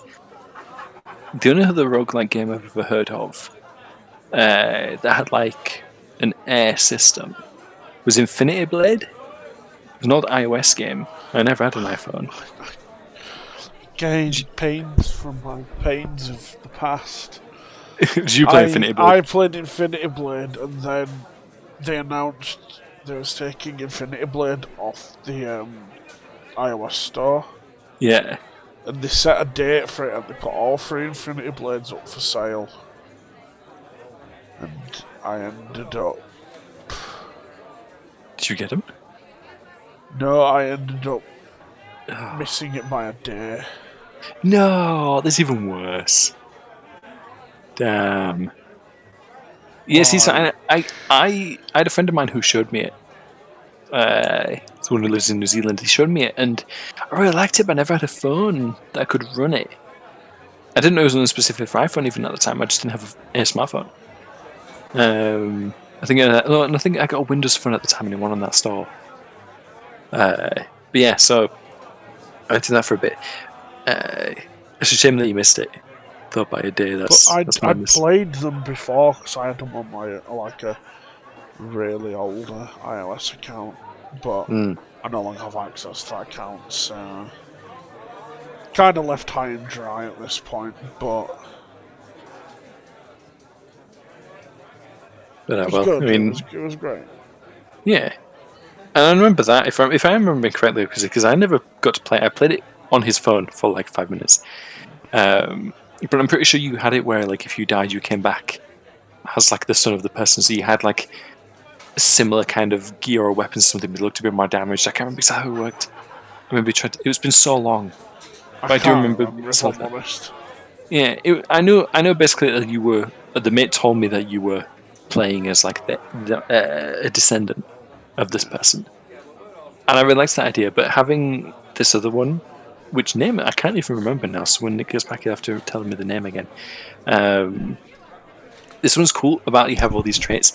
I like it where it's like, oh, you're in a sepia tone. It reminds me of like, oh, you can be colorblind. Or you have problems with your vision. Things like that, and having things that you don't control on it, I like takes it a little bit further. You know? Yeah, a lot of them are like kind of jokey. Yeah. There's some jokey ones that don't do much. Like the IPS. Sorry, I'm completely out of breath. It's okay. And there's some that like drastically change it to the point that it's pointless continuing. Crazy phone call to me out of breath. It was my takeaway guy. Yeah. I told him to text me, but instead he decided to ring me. Oh, okay. So I was interrupted. Just wanted to hear your voice. Yeah. A question I have about the game, though. So you were saying when you get these scrolls that the descendant will know that ability, like air dash. Mm-hmm. Is it only that one descendant? No. You basically unlock that ability for the rest of the game. For the descendant. Okay. That was going to be a terrible thing. I was thinking, like, imagine you got this great scroll, this great ability you know you could do the rest of the game with. Yeah. And then all of a sudden now you got the inverted character has it. And it's like, oh no. Yeah, that would suck. But yeah, no, that's what I was thinking would happen. It's designed to get to like unreachable places. Yeah. Or places on the map where you'll come to and an overlay will tell you need this item to continue. So you can come to that point every time and continue onward in that direction. That's good. But yeah, it's a really good game. I'm intending on playing more of it. I know my brother has been absolutely fucking laying into that game and he loves it. But yeah. I think that's pretty much all I've been playing, to be quite honest. Do you know where would you recommend it for people then? Yes, 100%. Nice. Do you know where that brings us to now, gentlemen? Where does it bring us? The Player's Choice talk that we could finally have. Player's Choice! The long-awaited. And it was my game of choice. And I chose Sea of Thieves. So, second time lucky. No, third time lucky, really, because it's the third time we'd give it a go. Approached it as a group. I know we had a gameplay session, but it wasn't optimal at all. So, we're going to toss that out the window and we're going to go for third time's the charm when we all was properly set up. We had proper mic setups, and we were all connected, and we were there to sail the seas together. So Matt, what did you think of Sea of Thieves? yes. It's a fun game. I enjoyed it when we played it, but it's not something I'm going to be going back to. I did like the whole system. Like, you go in, have a sip first. I love getting drunk at the tavern with the other guy that we eventually met. But no, it started out. It was cool actually. I'll go through little stories I can remember of it explicitly. So we went. Obviously, we got to play it twice actually, which was cool. We played 2 different sessions of it to get a good play of it. Started out, so we went and attacked some islands. We found the treasure. Like, it's cool to use the compass. It's like going, like, you get the riddles, go find the chest, dig it up, cool. Put it all on the ship. That was great for me for about an hour. And then I was like, oh, well, when I realized that there's nothing you can really do with your gold besides get a couple of outfits, I was like, oh, well, it felt a shame. I did enjoy the most ship combat. It was our last session, and we were like, not last session, but we were coming to the end of the second session, and I was like, what did we find? It was a skeleton ship, wasn't it? Yeah. I found a skeleton ship, and I was like, I want to fight something. I want to have a ship fight, and that was fantastic. The ship fighting alone was something I loved because the only game I've had ship fighting on was Assassin's Creed. Assassin's Creed 3 and Assassin's Creed Black Flag, and that was fun. But it was very easy, because it was just line up the side of the ship, blow the hell out of them, and try and get behind them. And the ships are very easy to control. Here on Sea of Thieves, with having to stop what you're doing to go and try fix the ship up. You got someone manning the ship where you can't do the cannons if you're trying to repair the ship properly because someone has to go down and do it. And you're running out of cannons, you're running out of food. Yeah, all these other things it was intense and it was fun. It was a lot of fun was the ship combat because the boats are difficult to control as they would be on the open ocean. I found out I'm terrible at ambushing a ship. I could not make it to the side. I think I tried to jump it 3 or 4 times.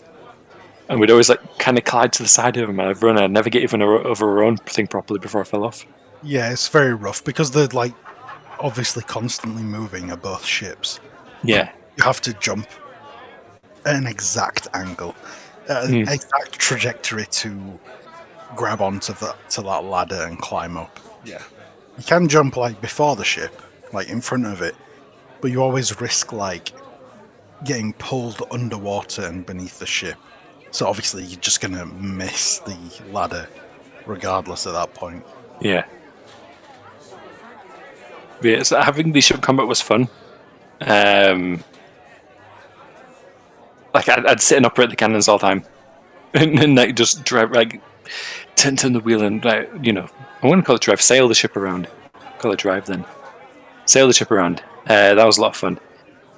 But that's, to me, it felt like all the game had to offer was just the boat fights. After I'd done the land chest gathering for a bit, I was like, oh well, I can't bother stopping it every time. I like the system and the systematic progress of you need to make sure you're following this process to actually dock the ship, not crash, because sometimes we don't even see the island coming up quick enough. Yeah, especially with the bigger ships. Yeah, and the sail covers so much of it. Yeah. And I'm just going any moment now because Nick, you're for the people listening at home. Nick is the one who sails the ship. So he's the one that usually tells us when to do things. He's the captain. Nick is the ship daddy. Yes. Yes. Nick is ship daddy. So I remember the first time it happened, I was there just waiting for orders, and I'm looking the island's getting a bit close. It's fine. Nick knows the game more than I do. He'll know when to stop. And then I can't remember how I mentioned, but I think someone mentioned that the island's getting a bit close. I'm oh, well, ease up on the sails. We eased up on the sails where you could see, shit! Sails! Load up! You're not got time! The anchor, go quick! And we drop the anchor and stuff. I loved running over when things are going along and just ringing the bell. Just panic ringing. And it's coming along! And things like that. So it was fun to make jokes and have a great time with it for that.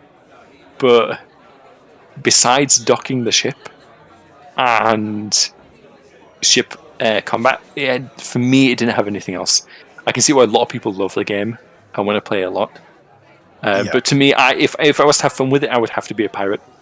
I would have to be getting a crew together and attacking other people's ships. not even interested in their loot, just attacking other people's ships. Which you can do, but like You can, but it's an asshole thing to do. it is, and also ships are so few and far between. Like Yeah, in the 2-3 sessions that we played, we saw like 3, didn't we? The whole time. something like that, yeah, because other ones just turned out to be undead ships. Yep. Yeah. Exactly. So it's there's those parts. I could take some undead ships, but after the first few of those as well, I'd be like, all right, I'm done. I feel like it would have been great if I was saying it before in the messages afterwards and stuff. I was saying it'd be great for like if you could use that gold to upgrade your ship and start like getting more cannons involved, or be able to store more cannonballs, store more wooden planks, increase like the hull density of the ship. The thing And is, then it comes to the problem of like Dark balancing. Souls PvP, yeah. Yeah. Balancing would be terrible, and that's where it's like, I mean, I'm not a huge fan of PvP anyway. I get why they wanted it, because you want to have people being pirates. Maybe make your own separate server where everyone's just got equal ships. You know, at that point. But yeah, for me, like if I didn't have anything like that going, like or even buying new cutlasses that made it where I could do more damage, it was just an appearance thing. Or, you know, new muskets and new flintlock pistols, things like that. Were like, well, I'm the top now. I've done everything that I can do besides going and Fighting the monster. fighting AI.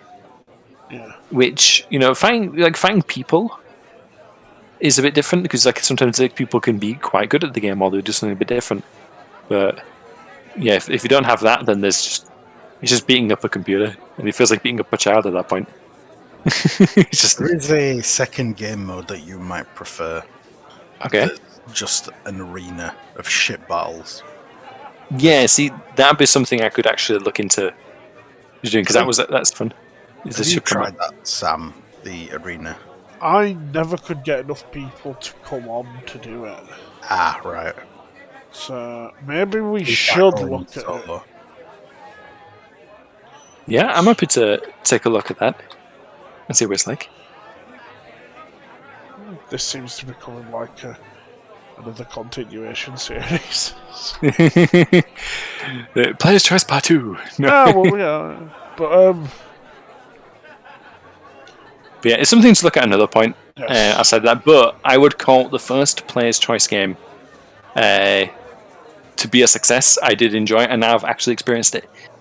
Because I watched a lot of people play it, and I only watched like the comedian YouTubers. You know, they make a lot of jokes, and they've like such good rapport. It's like joke from every person, and like all the cuts are made perfectly to make a really hilarious video. Yeah. But even then watching it, I was like, didn't look that enjoyable. You know, unless I had large groups. But then it's like, oh, I had a decent group of you two, so I'm like, yeah, sure. But it is, I can see where people liked it. It's better than I thought it was going to be. It just doesn't have enough, like, towards endgame content or anything.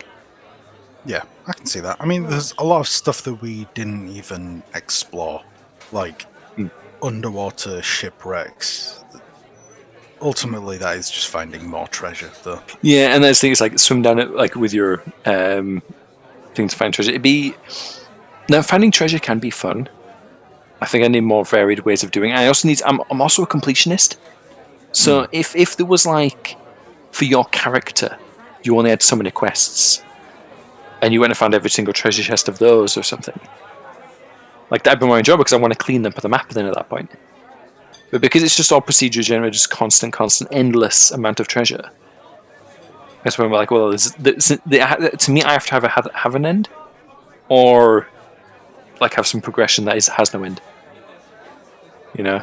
Yeah, I suppose technically the end would be killing every monster, collecting every title, getting every suit, getting every weapon skin. But it's not exactly interesting, because that is basically just repeatedly collecting treasure. Yeah. You can afford it all. And at that point, it feels like playing for the sake of playing. You know? I feel like, because like, and I was having my fun like in the maybe like half an hour. I think it was like when we were coming back. I'm my fun like for the people at home. We ended up meeting a guy at the actual like at the outpost where you go and you sell the treasure and things.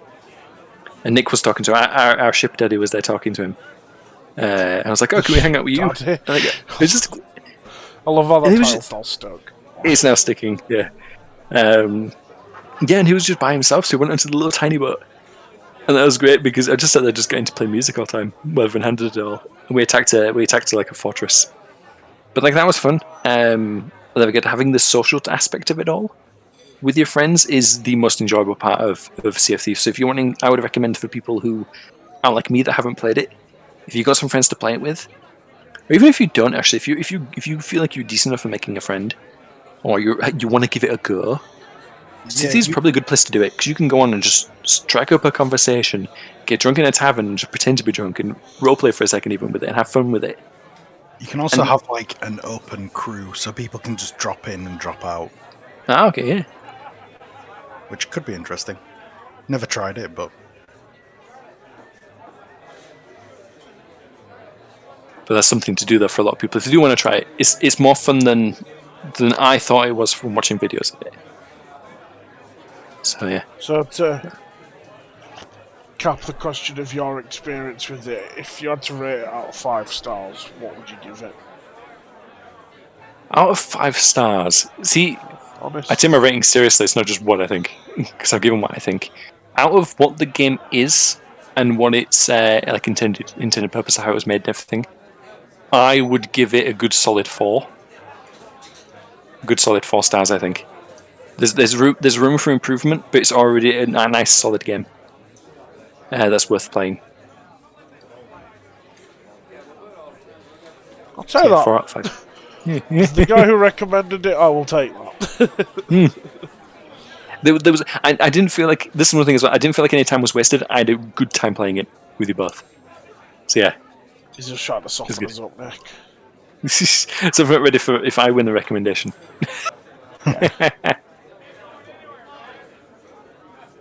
Right then. Well, I don't know. Nick, have you got anything you want to add? No, not really. I mean, I think I've probably played this game more than you at this point, and I don't think my opinion has changed since first playing it, to be quite honest. I've always just thought it's a decent, solid game, better with friends, but I could play it alone. Yeah. It's not quite a podcast game. Like, you can't quite turn your senses off and just fucking go with it, even though it is very relaxing at times. You have to sort of have a level of awareness, especially in sailing. Yeah. Thankfully, they make it so that, like, the smallest ship that's 1 or 2 people can easily outmaneuver the bigger ships that are going to have more players. So you're not going to be constantly, like, bombarded by really skilled groups of people. You can just escape them. Yeah. So there's no real ganking that's going to go on. I mean, I'm sure there still is, but people would have to be incredibly smart and sneaky to get away with it. But yeah, it's just a good-ass game. Good-ass time. Yeah. Good ass game for a good ass time. Well, Should be the slogan. should definitely be. So I guess you won't mind if we sail from that subject. See what I did there. This podcast. To the news. The news. The bit which is meant to be the main selling point of the podcast. Oh, news. Right. First subject of the news. Which is... I'm going to go back to the doc. News. Gotham Knights gameplay demo and drama. Is the title of this. So, before we hit to the gameplay, which I want to hear every single thought you have on it, Nick, since you watched the gameplay footage with me. Yep. The drama is basically that to provide a better development and to focus resources, Gotham Knights will no longer be launching on the PS4 or the Xbox One. And fans who were hoping to get it on them particular consoles are up in arms about it now. It kind of makes you wonder, like, for how long have they not been developing on these consoles? Like, I at reckon what since point they did they announced give it. up? Do you reckon? I think that since they announced... Well, no, actually, no, that'd be weird, because then why would you announce it for something you've not even developed? Yeah. You just Yeah, say no, you won't. So what I mean to say is I reckon maybe one or two milestone builds were pushed, for like QA and like testing. And they just realised it wasn't going to be feasible, so they've just dropped it and then focused all the resources they have into the platforms they know can work. Yeah. I think it's the right move. I do. Like, obviously, I'm saying that as a PS5 owner, but Well, let me say this as a non-PS5 or Xbox Series X owner. It is the best move. there we go. Like, I think both me and Sam develop games, and can speak very much from experience that the hardware makes such a significant difference on what you're even able to even think of achieving. And the Batman games, if I think of like Arkham Asylum, it's absolutely fantastic. Arkham City and all the rest of it, like they were such fantastic games that if you're wanting to expand into the DC franchise and make another Batman game, this hugely established hero in the DC universe that generally I would argue is most people's favorite. Yeah. You want it to be good. And if you're going to limit yourself for an Xbox One, all you're going to do is release a bad version, and I'll bring to people's attention Force Unleashed. They released it obviously on the back on the 360. They also released it on the PS2.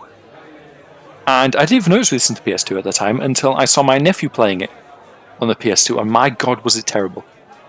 Everything about it was completely different. It looked like a completely different game. It looked like if someone was to remake it on mobile. That's how bad it looked. In order just to make it even remotely fit the console. And so we've had this before where if people are going to limit themselves to a console, but like, oh, we already agreed to put it on this platform, there's no point even buying it for that platform. It's terrible. They have to make it worse. Let's pass it. No one wants to have a bad-looking game when you spend millions and millions making these games for these AAA companies as they do. Millions of dollars, millions of pounds, whatever currency you want to call it, to make a decent game where they're putting all this time with people's livelihoods and careers on the line to make this a good game. You don't want to compromise. You want it to be something that you're actually can be proud of. And if you have to take everything out just to make it fit on a platform that ultimately will be dead in a couple of years, what's the point? May as well just leave it and move on to another one where you can actually put everything you want into that platform. Those are my thoughts on it. So it's a good thing in my opinion. It means they're going to get a decent game, and I assume it's going to come out for PC as well anyway, right? As far as I'm aware, yeah. Yeah.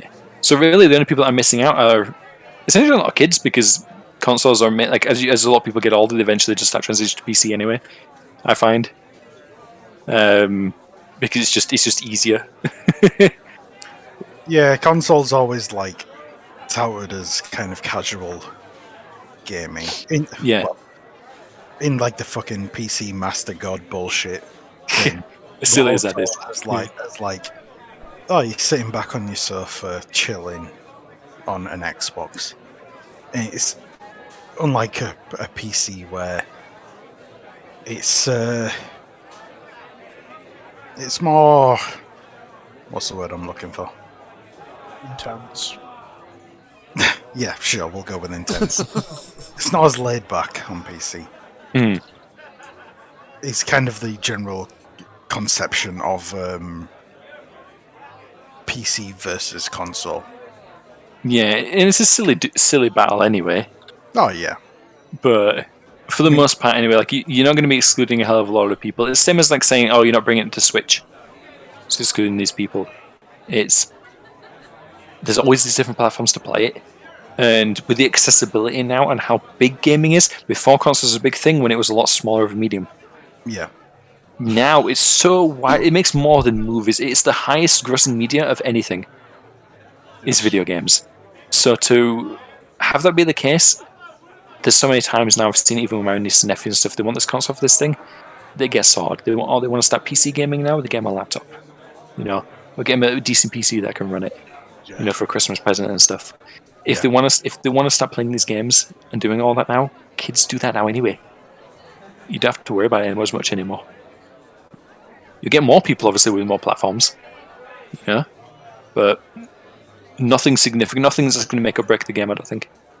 It is a shame for those people that are like still on PS1 and Xbox. Sorry, It's when you have shame for that. definitely a shame for people that are on PS4. But PS4 and Xbox One. But like, especially because of like riding off of the coattails of the news that came out of like the continued shortage of chips. Yeah. It's going to be continuing for the next few years. So even less PS5s and Series X's and S's. So it is a shame for them, but need to move forward at some point. Like even now, this generation is full of like remakes and remasters. Yep. Which I'm fine with. I enjoy a lot of them, but like we need new shit. We need to move on. Yeah. It's because they can't stay in the same spot like forever. Yeah. Yeah. Otherwise, it's just not fun for anyone, like at all. Yeah. And I've been loving the remakes that we've been having, but yeah, we progress has to happen at some part, and unfortunately, that always is going to mean that people get left behind. There's still, I think there was my granddad even still playing the Sega Mega Drive until it broke. Still playing that back in 2012. Eventually, that broke, and he got given the PS2 because it had the Sega Mega Collection that my dad had at the time. Yeah. Give him that, so he went back to playing Lemmings and Sonic and things. Nice. All the way up until the day he died. He kept playing it. So a lot of the time people are on these older generations of consoles are generally quite happy as they are, and if people want to keep moving, they'll make the time, and they'll try get there. Yeah. So they'll get behind. They'll pull forward with it. There's going to be some games that are like this, like Gotham Knights, where it's someone has to pioneer the way forward for the progression of leaving these old consoles behind. It might be a bad idea now with, as you were saying, the chip shortage and stuff. So it's harder for everyone to start pushing forward. So it might not have a good release, or as good a release as it could do if it was there for that. But like I said, my opinion still stands, and it's a good idea. A shame, yeah.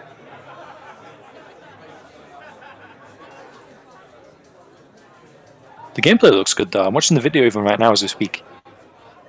It looks pretty decent. See, It's I thought like, it looked like the Avengers. yeah. I mean, I enjoyed the game. I enjoyed the Avengers game. I thought it was dog shit. I thought it was such a boring fucking grind. That's me personally. But I still haven't finished the Avengers. it's Neither weird. have I. Yeah, I gave up like 3 hours in, I think. The hits in Arkham Asylum, obviously, like every game after Arkham Asylum copied that. Yes.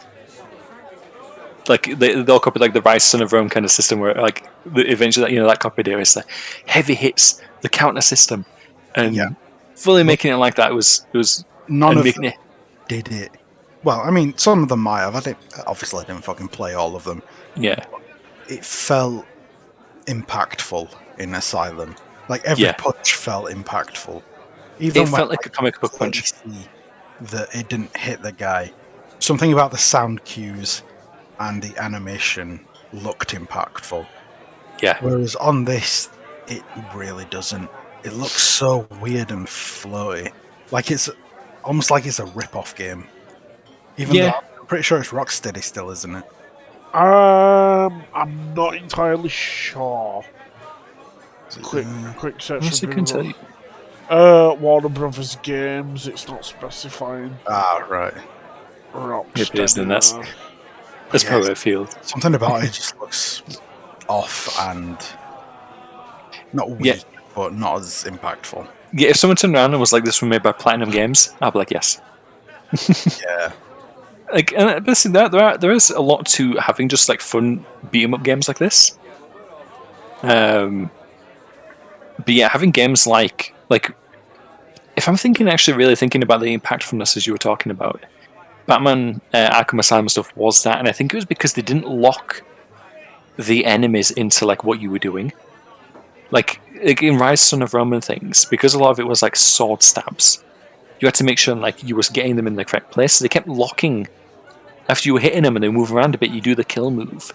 And it would kind of pull and lock them in that position unnaturally and just play the animation normally, which was only as impactful as the animation was. Whereas in Arkham Asylum, like you're beating them up and they like flip around and they'll try turning and stuff at you. So it looks like sometimes they turned into your hit and everything. And they got absolutely mullered by it, and it was great. So yeah, this definitely is the same as the Avengers game. I feel like the gameplay, in my opinion, was still fun. I mean, granted, I played it for Black Widow. Naturally. Yeah, played it for Laura Bailey, and it was fantastic in that way. Like if Black Widow wasn't like a fun character to play, I wouldn't have been playing it. But I'm thankful that I actually did find a character I enjoyed playing, where the combo was fun. And I liked then getting the gear for the person and going that way. Yeah, it looks like it's leaning into that like Avengers fighting gear. Yeah, it might just be locked to outfits in Gotham Knights, but it looked like a similar system. Yeah. But we'll see if they do a better job of it then. Well, hopefully. My take with Gotham Knights overall, from watching the gameplay, was it's almost as if they were set the assignment of make a Batman game, but you're not allowed to use the word Batman, and you're not allowed to feature Batman. Like, you're not allowed to play as Batman. That's what it felt like to me.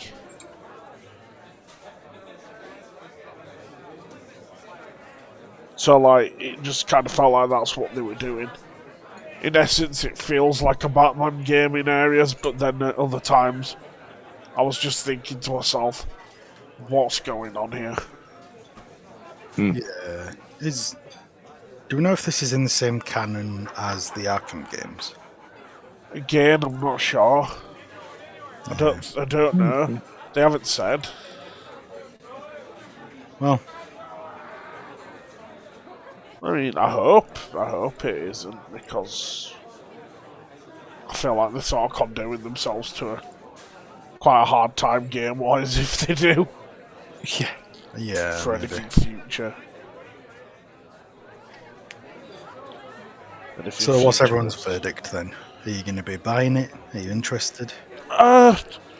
It's one of them where I'll probably pick it up when it's inevitably on sale. Yeah. Yeah, I agree with that. Like, I'm looking at it's got Batgirl in there. So, like, I'm interested. I wonder if Marisha Ray is going to voice her. That'd be hilarious. Probably not. Probably not, no. I would enjoy that. Gameplay.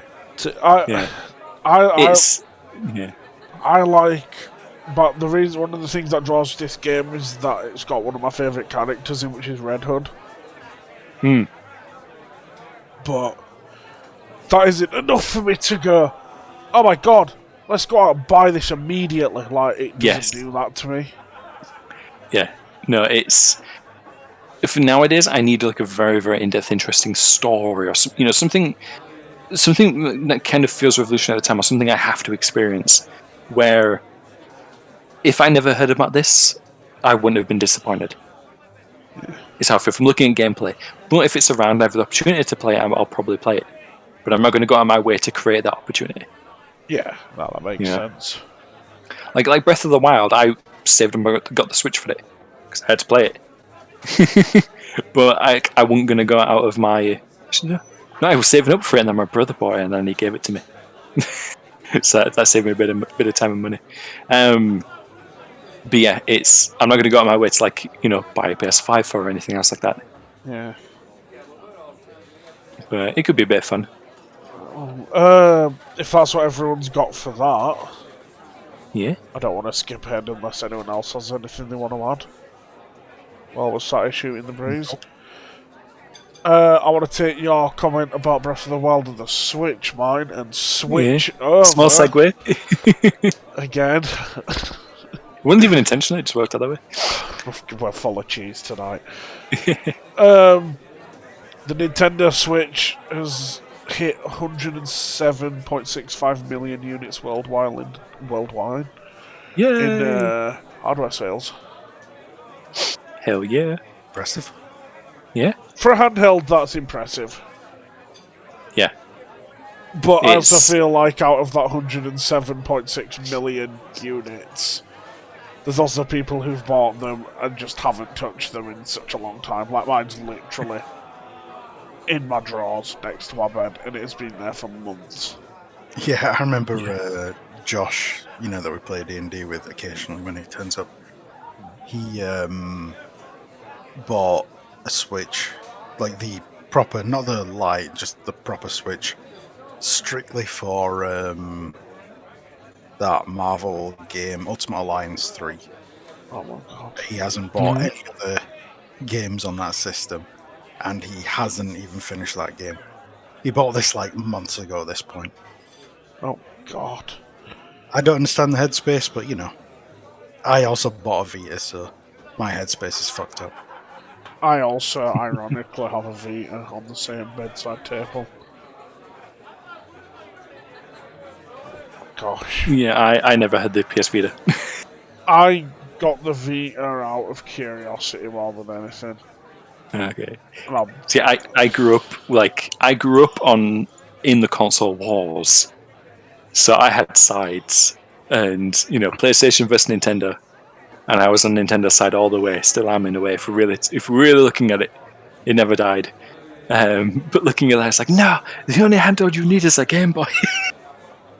I also have a Game Boy Advance in the same table. God, this is just becoming a weird realisation where I'm thinking I need to stop picking up handhelds and just letting them die in my drawer. I need to maybe embrace them a bit more and play them a bit more. But yeah, 107.6 million units worldwide. There isn't really much you can say about that. Obviously, it's good for them. Impressive. Oh, it's a solid number, but when's the next console gonna come? Because Nintendo going forward is going to need that. There's still those rumours about the 4K Switch. Yeah, I think they're just rumours though, so. Yeah, but all they did was release the OLED model recently, which was a bigger screen. Yeah. I was like, don't do that. Put it towards developing another console because they're going to need. Well, let's face it. Otherwise, Nintendo will still be this. There'll be this place where nobody would make new games for them. So they need to sort of work on the hardware, and especially when they wanted third party to be quite a consistent flow of, product for them. But most of the big games nowadays, they're not even considering the Switch as a platform. Yeah, it's. I can see why, because it's hard to match it for the hardware as well, because it's a lot less than a lot of platforms that people do develop things for. Exactly. And so I completely get that. I feel like it's always has been in Nintendo's best interest to just stick to the IPs that they have and make the games for that. Yeah. Make Pokemon games, make Kirby. Even looking at this tweet here from good old Nibble. Kirby sold 2.1 million units in 2 weeks. Arceus sits at 12.64 million units. BDSP, which I don't know what BDSP is, interesting. But that sits at 14.65 million units. Yeah. And the Bayonetta 3 is coming out, which I've never been a Bayonetta fan, but that's something there. Their biggest IPs are always selling that. It's what saved the Wii U was Mario Kart even. So there's so many things that they just need to focus on that. I keep developing games for that. And I like the handheld Switch. I think it's a great console. And I would love to have the actual, all of the old games put on there. If every old game was on there, all the N64 games, all the SNES games, things like that, if I had the money, I would spend thousands on these games. I know a lot of other people would do the same that grew up with these games. I feel like that's a similar thing with PlayStation and Xbox, though. Yeah. Bring all these ones back. All the PS1 games I got in my cupboard right here. that I'm like, I had to keep and like start getting the collections for up again and stuff because, or not get again, but like to store them and keep them because it's the only way I could get them. Yeah. Besides illegally getting them, and they throw a fit about it, especially Nintendo. They like to throw fits about that. But yeah, it's great for the console. I'm happy that it's doing so well because the Wii U was a stressful time as a Nintendo fanboy. So having this knowing it's doing well, this is good. It's good hopes for the future for Nintendo to carry on because even if people don't like Nintendo, no one can deny what they have done for the industry. Yeah. At all. So yeah, it's great to see that they're going strong still. And will continue to do so. They shall. Why does EA always pop up twice? Yeah, they always get their noses everywhere, don't they? Martin, you seemed particularly excited about this. Yes. I didn't even know this was news until I saw it on the Google Doc before the podcast started. EA has renewed its partnership with Middle-earth Enterprises. I am excited about this in loads of ways. They make the official games of the movies. I'm pretty sure they did. Yes. Right. Because it was at the time that they when else was happening. They've made so many other games. Like, and everyone knows the Return of the King game. Like, not everyone, obviously. A lot of people know the Return of the King game and how great it was. Yeah. For anyone who's a Lord of the Rings fan, it must play for them. And we've had so many other games. And I can't stand Lord of the Rings. It's a good game. A good game is a good game regardless, whether you enjoy the franchise or not.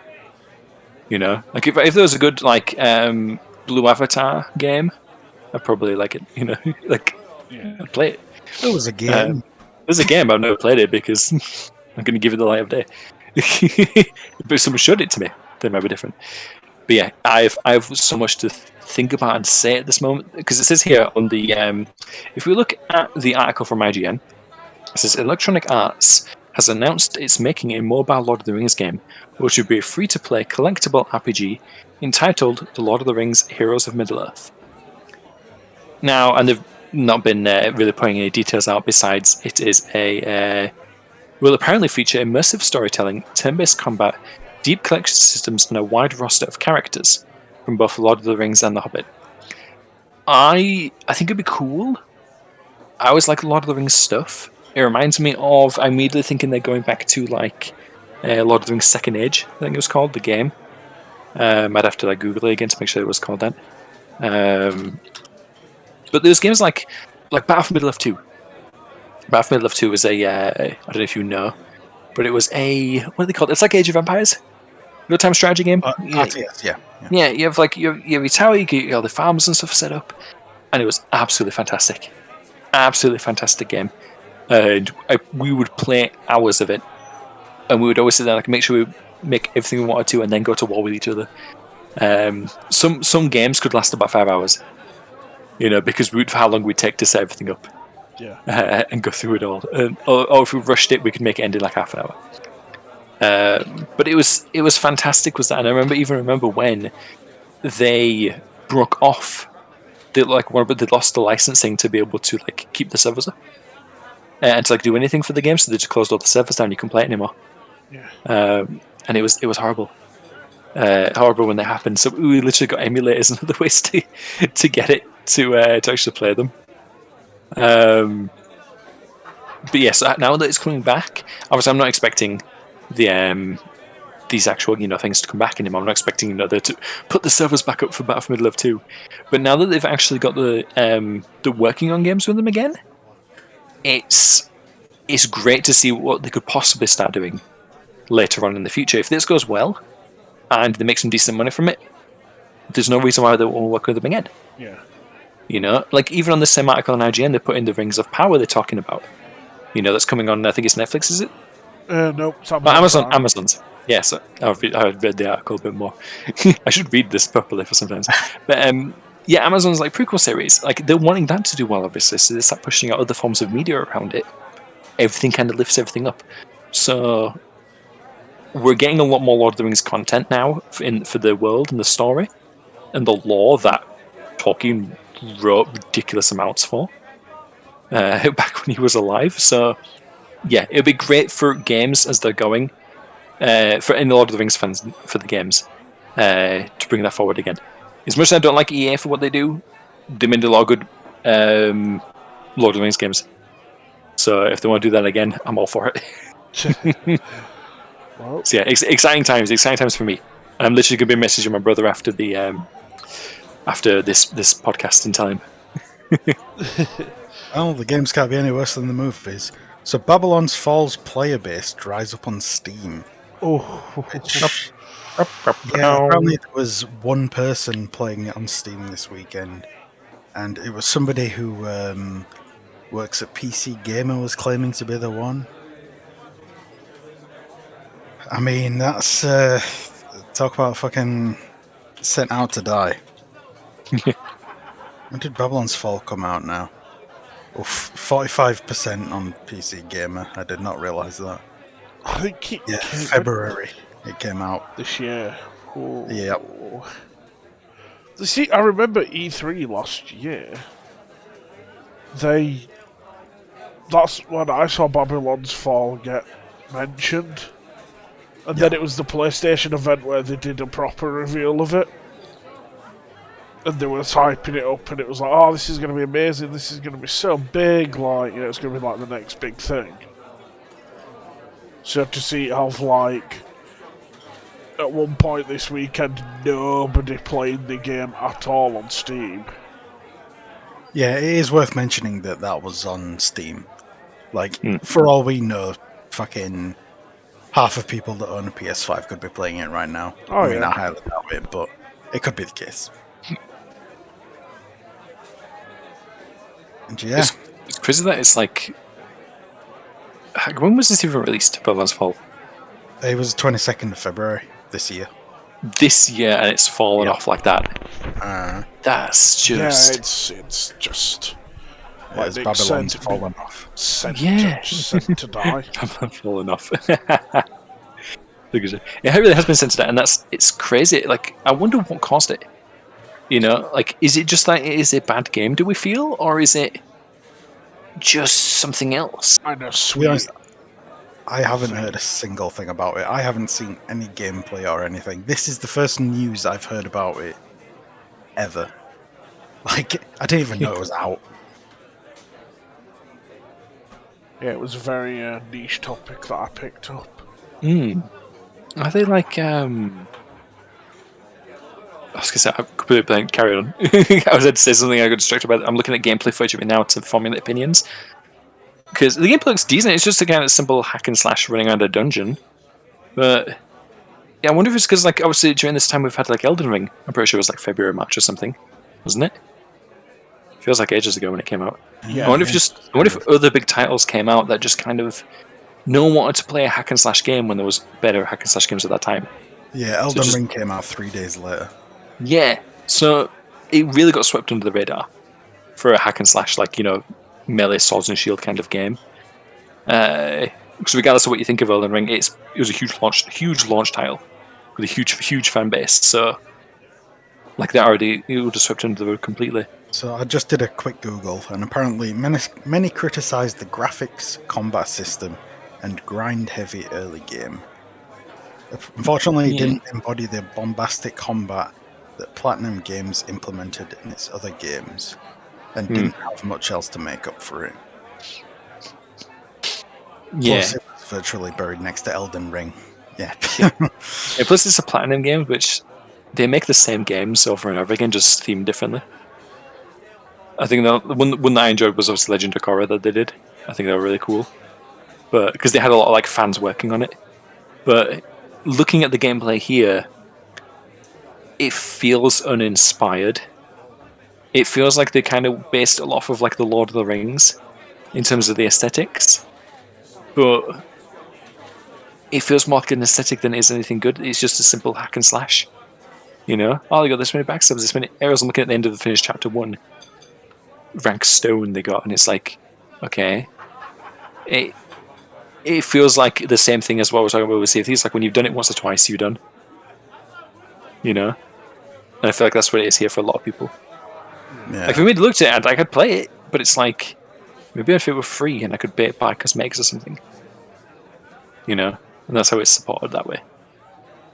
But yeah, it feels like, looking at it feels like not as good like Diablo or something.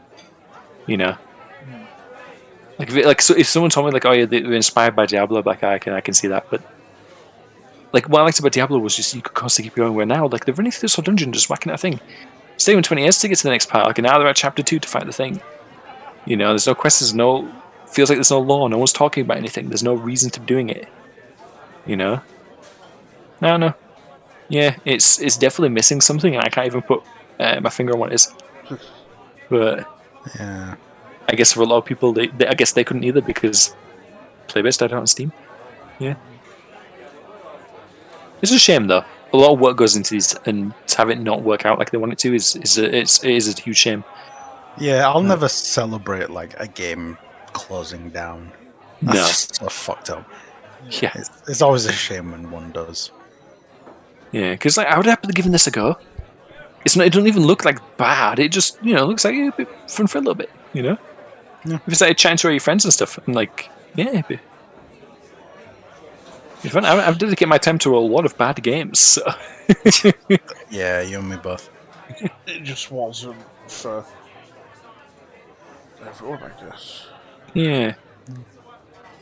I definitely put most of it down to Elden Ring coming out.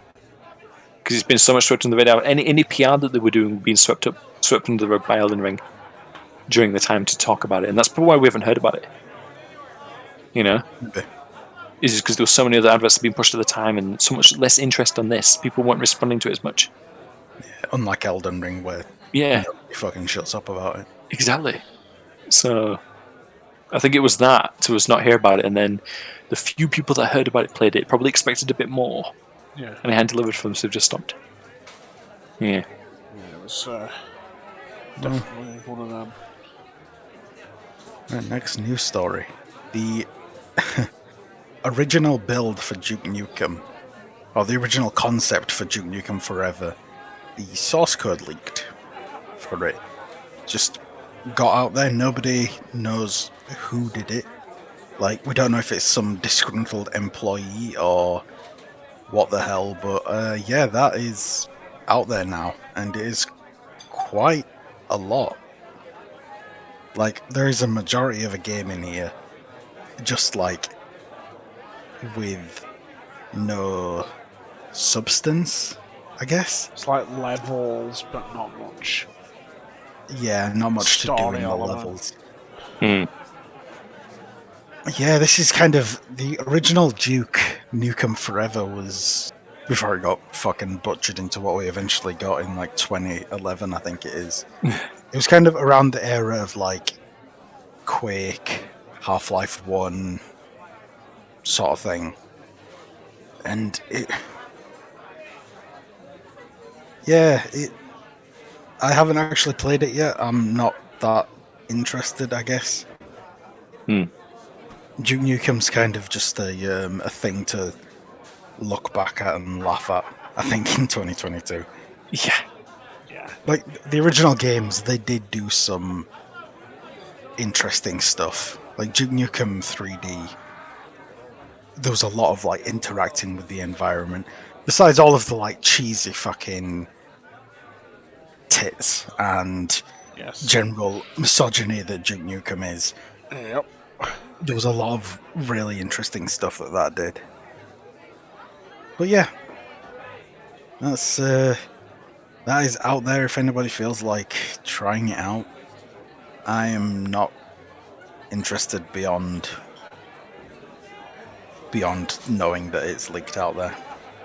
Yeah. Don't care about watching gameplay or anything. I'm just... It's cool for the people who want to go back for it. There's players like, I want to relive that again, and they can't get it some other way. They'll take this opportunity. Because then it ended up getting picked up by Gearbox, who turned it into what we eventually got. I believe it was Gearbox. Yeah, it was, and it just became a mess. I mean, I'm sure it wasn't like a perfect game back then, but people were interested to see... Like, people had made, like, they'd taken the concept arts and, like, gameplay that had been shown back then, and they'd like crafted their own games from that. So I bet those people are like chomping at the fucking bit right now. They'll be so fucking happy, and I'm sure some of them are gonna take what's leaked and they're gonna make fully fledged games out of it, and more power to them. But I won't be playing them. Does anybody else have anything?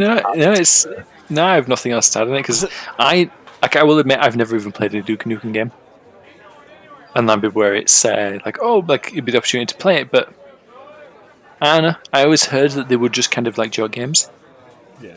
So we're like, well, I did do a lot of interesting stuff. Like a lot of environmental stuff was you could interact with. In fact, I think Duke Nukem had the first like flushable toilet in a game, if I'm not mistaken. Like toilet that you could interact with and flush, which sounds like fucking ludicrous. Innovation. Yeah, but like, yeah, it innovated a lot, but yeah. Fair enough.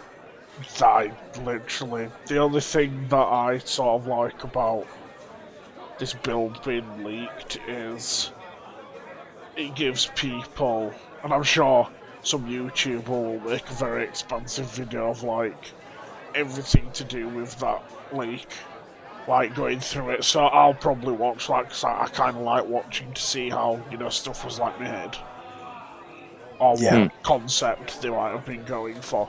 So no doubt when one of the YouTubers who does like breakdown videos and explores the scene and like puts it in front of you as a presentation, I'll watch one of them. But personally, it's always interesting to see the games that are like so close to being finished, but then they just get sacked. Yeah, So I'm pretty sure that's what happened with Duke Nukem. That was like around the time like Half-Life 2 came out. So all these shooters were doing better things beyond the engine that Duke Nukem Forever originally used. Beyond the engine, sorry, not engine. So I think it just got like sacked off to make a next generation footnote, I guess. Yeah. To make it relevant again is a better way of putting it. But anyway, yeah, the Duke Nukem Forever source code has been leaked. For those of you that are interested. We will not be sharing links to it. No. Because Right. it can be still classed as illegal. Like, Yeah. leaking the build, because it's like, I just remember really quickly the Dead Island 2, when it got announced all the way in 2014, and it's not come out ever since. And then the development pretty much, it seemingly got restarted. And it's still in development now. When one of the really early builds of Dead Island 2 got leaked online.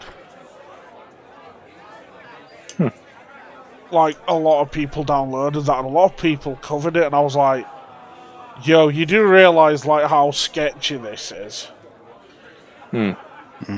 Like, the files have been taken, like... Illegally. Yeah. Or it's someone who worked for them, like...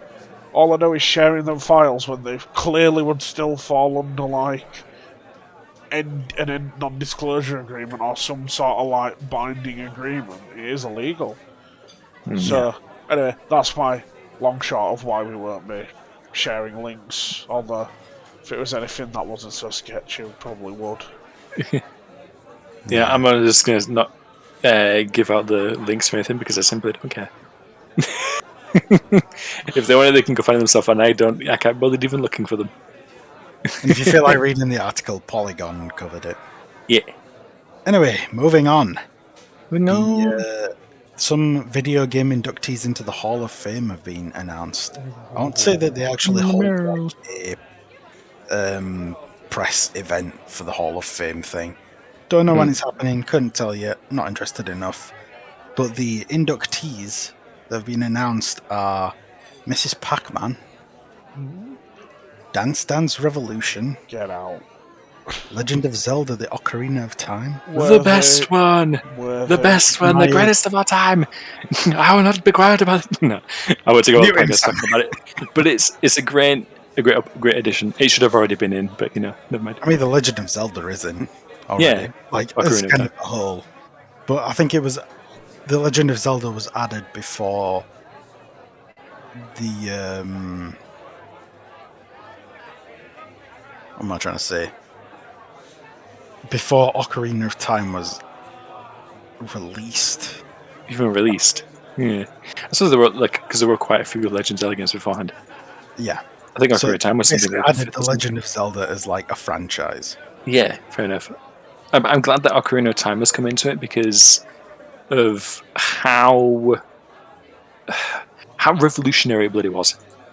Yeah. I know what's something about it, like the potential of what they managed to achieve on the 64 for a 3D game with the expansive world that it was at the time and fit it all onto a little 16-bit cartridge, whatever the hell it actually is in the N64. N64 cartridge. I don't remember what it is. But still, like to fit it all on there and to go through it all was astounding. Like, and to have a great story and all the rest of it. Yeah, so it's great that it's actually getting still recognition to this day for what it actually managed to achieve. Yeah. And finally, Sid Meier's Civilization is like a whole franchise. So those are the 4 games that are getting inducted into the Hall of Fame. Which, I mean, I've never really played Miss Pac-Man. I don't know how much it actually does differently from Pac-Man itself. So, yeah, I can't speak to most of these, to be quite honest. The only one I can really speak to is Ocarina of Time, and that's just for the gameplay and the brief, tiniest experience I've had with it. Yeah, I ran around a village just to see if the emulator worked. So, congratulations to the inductees. Definitely. This thing was, I've always heard so much about DDR and how many like people who did like street dancing came into it and started experiencing games that way. Yeah. Miss Pac-Man going like, oh yeah, and having like a female lead essentially that was like not afraid to be a female lead. As much as like Metroid, it's like, oh, to secret to find out Samus was a woman, and that's keeping it hidden and stuff. So that kind of thing. How hidden it was in Metroid. Yeah, how like it was silly. Yeah, now they flaunt it. This game they was revealed that she was a woman, but you had to finish it on like the hardest difficulty, or something. And even then, she's stripped down to a bikini. Yeah.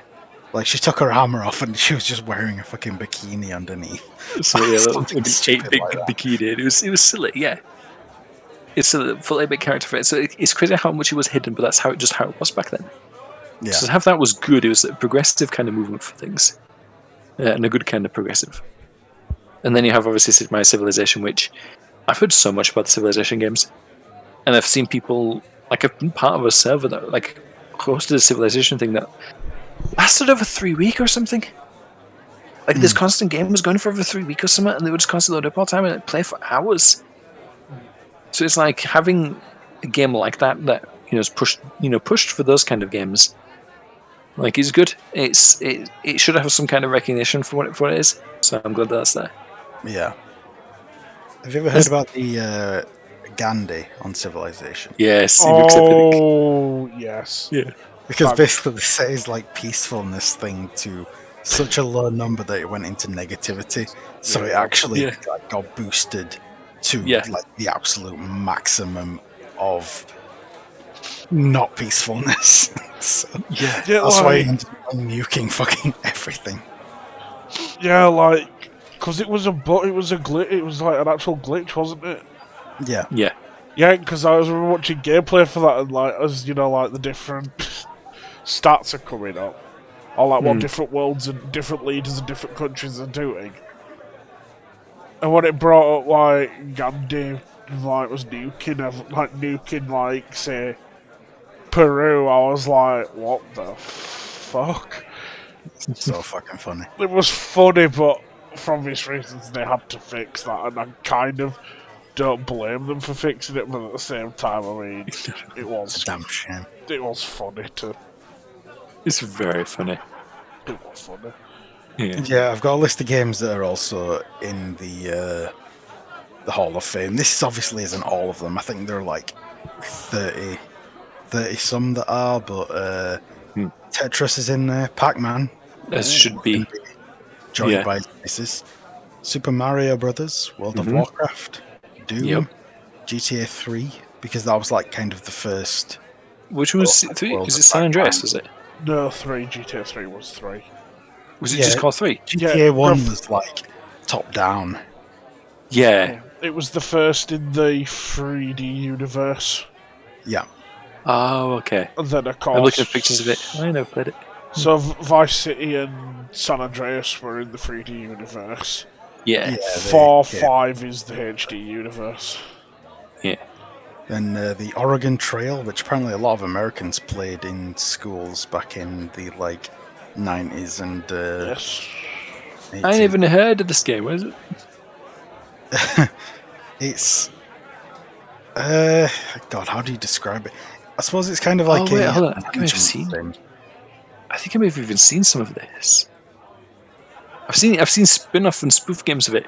Who Yeah, died of it's dysentery. been meme to hell because like everyone ends up dying of fucking dysentery. Yeah, that's the meme of it. Yeah, Mary has a broken arm. Yeah, okay, I've seen the spin-off games of this. Okay, you know what? If this is one of the first ones to do it, if this was the first one to do it, sure. Because I've seen so many spin-off games of it that are good and that are really hilarious and fun to play. Yeah. You say there was a zombie one called the Oregon Trail, I believe. That'd be funny. But yeah, I've never played it personally. And finally, The Sims. Not finally, just finally of this list that I actually listed out. And yeah, I've just found a meme for Oregon Trail. right. Go on. What is it? Do you know, let me send it Yeah, to this you will in the play chat. well on podcast. Oh, don't worry, it's getting added live to the podcast. Oh, right, okay. There's the image, and for the audience, Yeah. let me just add another. Yeah, At the time slip. Yeah. That's cool. That's funny.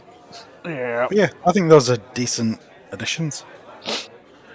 To the, Did you ever hear a small thing before we go to the past news? Since GTA was mentioned, did you ever hear that the you know how GTA is very controversial?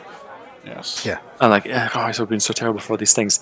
Did you know that it was actually Rockstar were the first ones to actually push out the controversy to get more sales? Was this the Twin Towers thing? No, I don't. No, They were going to include a mission where you blew up 2 identical towers, but they ended up having to remove it for obvious reasons. Not that I know of. For this one, it was a long time ago when I actually like heard about this. It could have been other parts because there's a lot of other parts of controversies, even from like GTA 5 when it had like the torture scene, even. Yeah. You know, and things like that. It's like there's always been that, but I mean, in the first ever controversy from the very beginning games, apparently it was pushed by them. I'd have to fact check this a bit more, but it's what I initially heard. So I'm very interested to know about where that was pushed and if that's actually true or not. But it was actually them that pushed it out to get more sales and get people talking about it. What was the controversy? I can't remember which one it was. Right, okay, fair enough. It was just them talking about like the post talking about it at the time. Like I said, so take it with a grain of salt at this point. I will say then because I'm going to have to do some fact checking on this.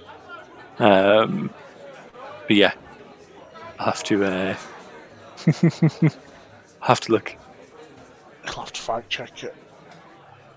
Honestly, the thing people always fall back on with GTA that like everybody's heard is, oh yeah, you can pick up a prostitute, get her to perform sex acts on you, and then kill her. That's like always kind of always the the thing. yeah. That's why GTA is so bad for you. That it wouldn't surprise me if that was like a pitch that Rockstar made, just as like an offhand comment. Somebody asks, "What's your game about then?" And they're just like, "Oh yeah, you can shag hookers then kill them." It would not surprise me if like Rockstar started that. I'm sure they didn't, but that would be very funny. If it came out, you wouldn't be like, oh my god, no way. You'd just be like, called it. Surprised Pikachu. But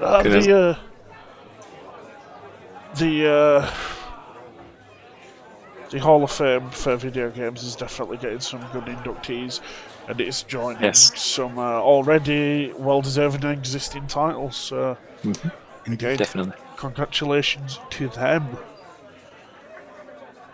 Round of applause for them. Yeah. Alright, Sam, I think you're the only person who's played Halo Infinite, so... Halo Infinite has a second season, which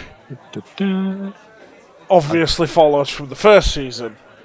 As in, I can't remember that much because I stopped playing midway through the first season because it got a bit... Yeah, I ended up sticking this in the news section, but I also don't know fucking anything about it, so... Halo Infinite has a season 2, everyone. Yeah. That's all I can say. Fair enough. I hope it does well for them. I hope it does well. I will have a play of it myself at some point and see what the deal is, and I will come back and report some scientific findings. Maybe. Yeah, I've joined this other server that's been talking about wanting to play some Halo Infinite as well. So I've taken a look at it. Oh yeah. Been a while. So This was kind of an interesting one. I didn't think it was big news, but there's Xbox streaming services. Apparently there's a device in the works that is going to plug like into your TV. Similar to like a now TV stick or something like along those lines. So that'll be interesting. Apparently we're going to be getting it in the next 12 months, according to leaks. And Microsoft are working with Samsung on an app for Samsung TVs to accomplish the same thing. So yeah, this is going to be like streaming games, I assume. yes. Streaming the stuff that's on Game Pass and stuff. That's the one. Yeah. Yeah, because they already do the cloud streaming anyway. For it. So yeah, it'd be interesting to see The old xCloud. how that works. It's actually going to do the Google Stadia. It seems. Yeah, kinda. But better. One would hope better. Yeah. Oh, well, it's Microsoft, I mean. But it was Google. Yeah. They're both huge companies. But Google, let's be real, isn't in the game space much. They're not. You think they'd have the time and funding to get in if they wanted to properly? Whereas Microsoft has, like... They've been in for decades. They have a lot of fingers in a lot of pies. Yeah. They do, and... one of them pies I'm particularly interested in is this Blizzard... the Activision Blizzard takeover, and I have to wait until the showcase on the 12th of June to see what goodies they've pulled out for the Bethesda merger, which Aye. will be what it'll be, I guess. But yeah, they're working. I can see the benefit of why they want to get as much in there, because really, in a way, it won't be the hardware they want to focus on, but so you'll find hardware will probably be quite cheap, but they'll want to use it to push the Game Pass subscriptions, which is a smart move. Yeah, and they've been collecting like reviews from people for quite a while, haven't they? Like I know a friend of mine. Whenever he'd like finish the game on Game Pass, so he went to uninstall it, or not install it because it's Game Pass streaming. But when he'd finish and close it, they'd be like, "How was your experience? Tell us about it." And it's like write a review for things, you know. So I guess that's part of it, was just to collect all as much information as they can to make this device work. Yeah. That's pretty cool. Yeah. I'll definitely be keeping an eye on that. Be interesting to see what they do in like some press announcements about it. You know, because it's going to be within the next 12 months. Obviously, we're going to get some PR stuff about it properly. Oh yeah. There, so it'd be interesting to see where they stand and what they're actually planning on doing with it. Yeah. Exactly. Alright, so we've got 2 more pieces of news then. I'll tell you one thing though, real quickly. I have a bad habit of doing this. So, That's fine. Is it going to be another segue? no, it's not another segue. Oh, right. But I definitely will be keeping an eye on Xbox. I mean, if I could say one thing to Xbox, it would be the following. I've sent you it. I'm going to throw it up for the audience once again, just because it's funny.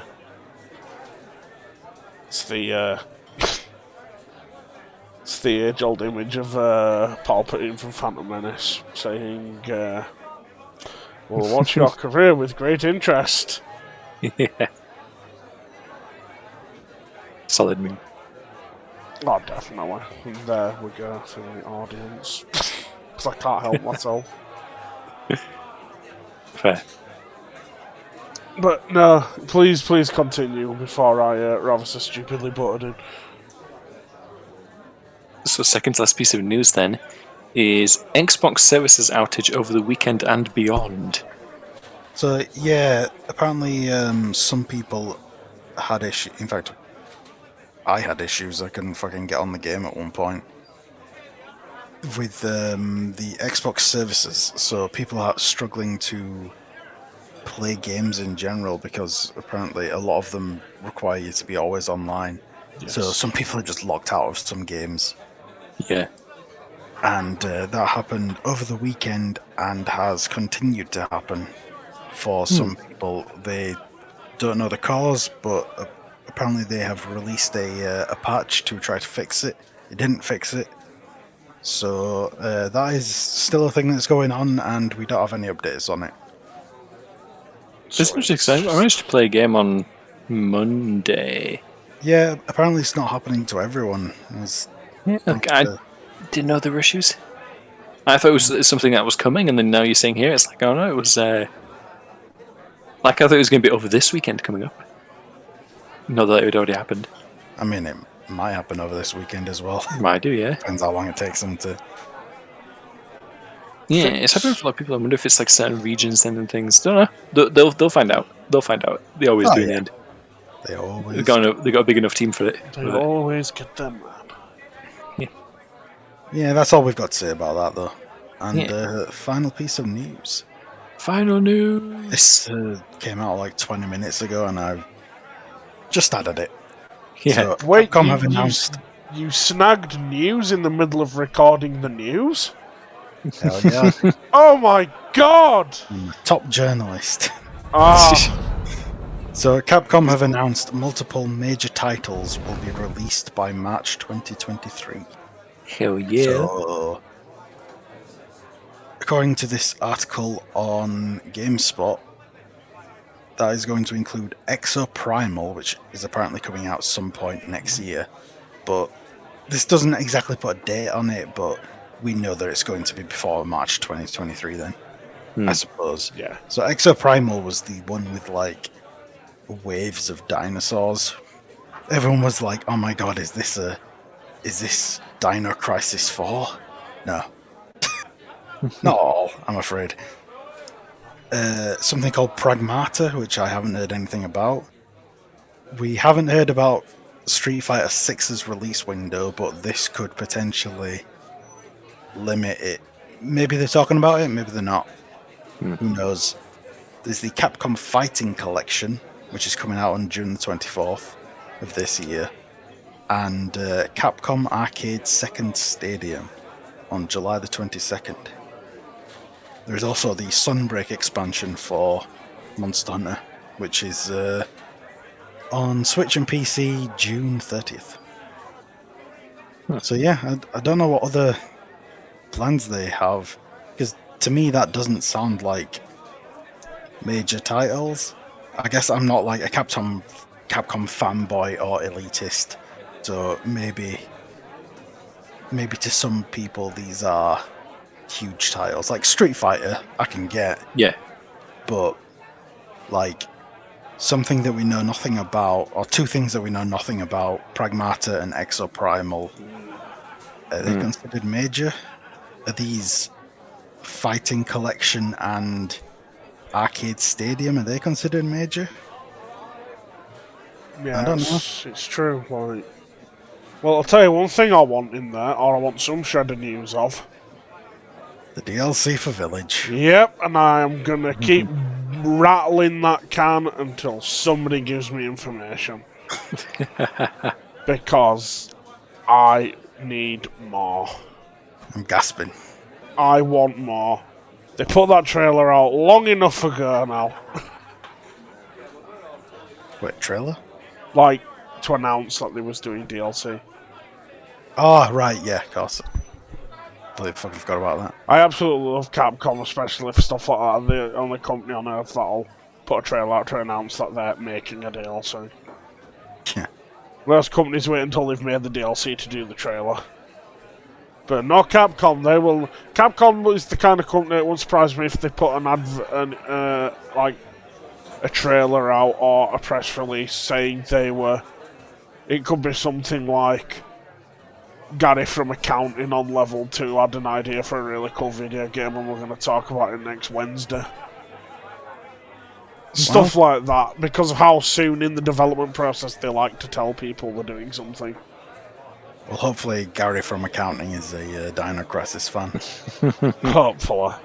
Would like another Dino Crisis. So just a tiny bit of extra news to add on to this. Go on. Apparently they sold 32.6 million video games during this fiscal year. Shit. And it was like 30.1 million units in the previous year. So that's not bad. A lot of games. Resident Evil Village has reached 6.1 million sales. And Monster Hunter S2, is that Stories 2? Is that the name of that game? Monster Hunter Stories 2? I think so. Has sold 1.5 million units worldwide. Oh gosh. So yeah, that's just a bit of extra something. Well, Capcom, if you ever want to send us free shit and sponsor us because we're honest lads, do. We try to be. Well, we try to be, but... Yeah, that kind of wraps up the news. We had quite a few fucking... The end of the news. There was a lot of news. A lot of news today. Covered a lot of news. This has definitely been one of them. Although, this next bit just touches my soul in a way. We move on to new and upcoming games, /movies, /TV shows, /anime, /D&D books, /whatever the hell. So unfortunately, in the first episode, I covered way too much. Like, I mentioned everything that's coming out in May, and I think everything that's coming out next month as well. Which kind of sacked us over a little bit. Our stocks of new games upcoming is pretty dry. Yes. There is still the D&D book that's coming out, Modern Kinon's Monsters of the Multiverse. That's coming out on the 17th. Just a reminder to people. And me and Sam both watched Doctor Strange, the new one. Yes, the Multiverse of Madness. Separately. Although, Yes. I'd have definitely watched it with you. Popcorn, KFC. I didn't want to watch it with you. Well,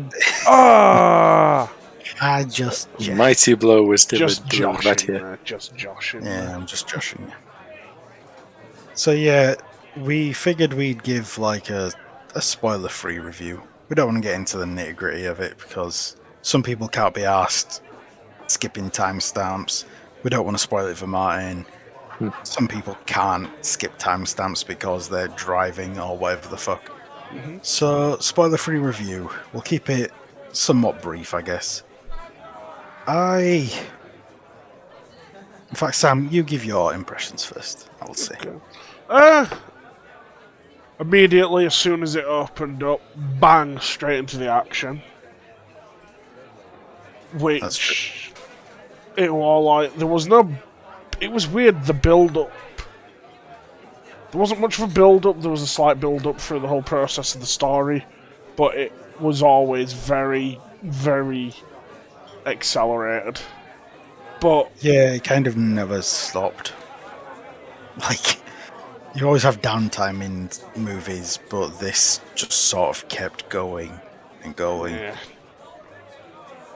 Which I know that'll turn some people off. Like, sometimes you need downtime to fucking calm down after an action scene or something. oh But yeah. yeah. Stephen Strange was a very busy lad in this film. Very, very, very busy. So this one's directed by Sam Raimi, who is obviously known for the Spider-Man films, but also Evil Dead. There was a lot of like Evil Dead tropes in this. Oh, I guess at this point they're just called Sam Raimi tropes, to be quite honest. Yeah. Which every time I saw one, it did make me smile. I won't lie. But they also seem to like. It's not as humorous as the other Marvel movie. Well, the other Marvel movies try to be humorous. They usually undercut serious scenes with really shit jokes that don't land. Or do land and ruin the heaviness of the scene that came before. This one didn't do as many jokes, I found. It was just heavy, like... It obviously still had some light-hearted stuff here and there, but like, yeah. There wasn't any of that, or wasn't as much of the bad Marvel jokes piled on top of each other. Which I personally preferred. I'm getting very sick of the light hole Marvel joke after joke after joke after bad joke. Yeah. So in a way, for me personally anyway, watching Multiverse of Madness was refreshing in that sense. Yeah. And I want to definitely throw out there that Elizabeth Olsen and Benedict Cumberbatch do amazing jobs in the roles. Yeah, they're just good fucking actors, let's be honest. Like Benedict, like... To say this was a guy who I think was concerned at one point he was going to get stuck just being identified permanently as, you know, Sherlock Holmes when he did, on BBC, did Sherlock. Mm. And so I imagine it was quite daunting as well for him to step into the role of, like, an iconic character from Marvel, like, with him in Doctor Strange, but, like, it's the same way in my eyes that Hugh Jackman is Wolverine. Yeah. The same way that, like, for X-Men, like, Patrick Stewart is Professor X, to me. Yeah. The same... Robert Downey Jr. is Iron Man. Yeah, Robert Downey Jr. is Iron Man. Benedict Cumberbatch is Doctor Strange. And I don't think anything could ever take from that. Fair enough. But overall, the film, like, it was good. The pacing was good. It was serious. There were moments where it was quite funny. There's one scene in particular that made me laugh, and it's tied to a post-credit scene as well. So Nick probably knows what I'm on about. Mm-hmm. And it was good from start to finish. I really enjoyed it. And that's about as spoiler-free as I can get. Yeah, it's hard, isn't it? Like, there was one, again, no spoilers, there was one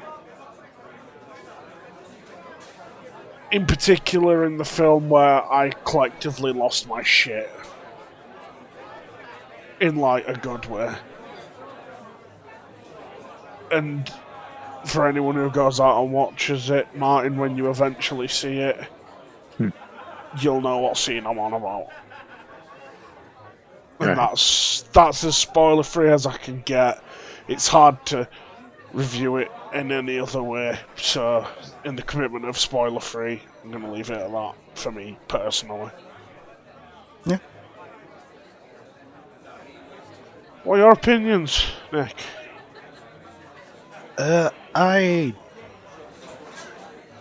Sounds like I just shit on everything. I realised that. I didn't really like it. It was fine. The Sam Raimi hallmarks that I mentioned were fun, but I thought the villain was weak. Yeah. I thought the villain's motivation was weak. It's laughable. And to say it's supposed to be about the multiverse, I thought the multiverse aspect was weak. I know Marvel movies never have strong villains. Beyond Thanos, none of them have been particularly good. Which I realise. So, in that way, they kind of continue in a tradition of sorts. But the performances were decent. I thought the support main character, I guess you could call them, was also pretty weak. Yeah. Everything was weak. I'm just saying the film was weak. It was terrible. Absolutely weak. Pathetic. Don't watch it. Yeah, I don't know who I'd recommend this film to be quite honest. If you're invested in the Marvel universe at this point, which so many people are, then yeah, go for it. But if you're just looking to go see a film with your gran or your mother, I'd say avoid it. I say you're speaking from experience. I know you watched, yeah.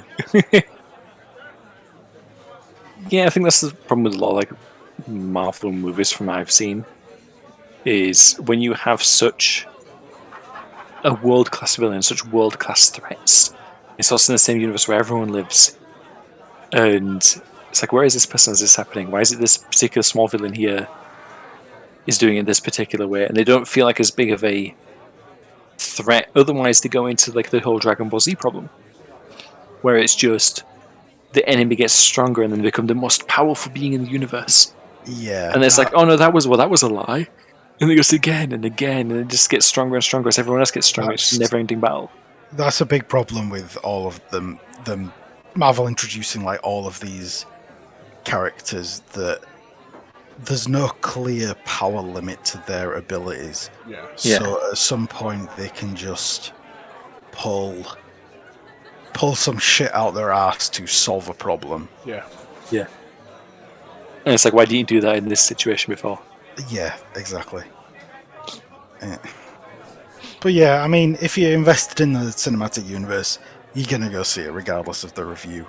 Yeah. But Sam, what would you give it out of 5? I'm curious.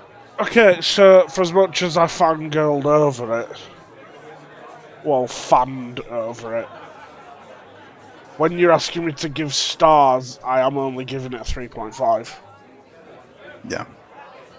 I mean, I know a lot of the praise I heaped on was more to do with the cast in it. Yeah.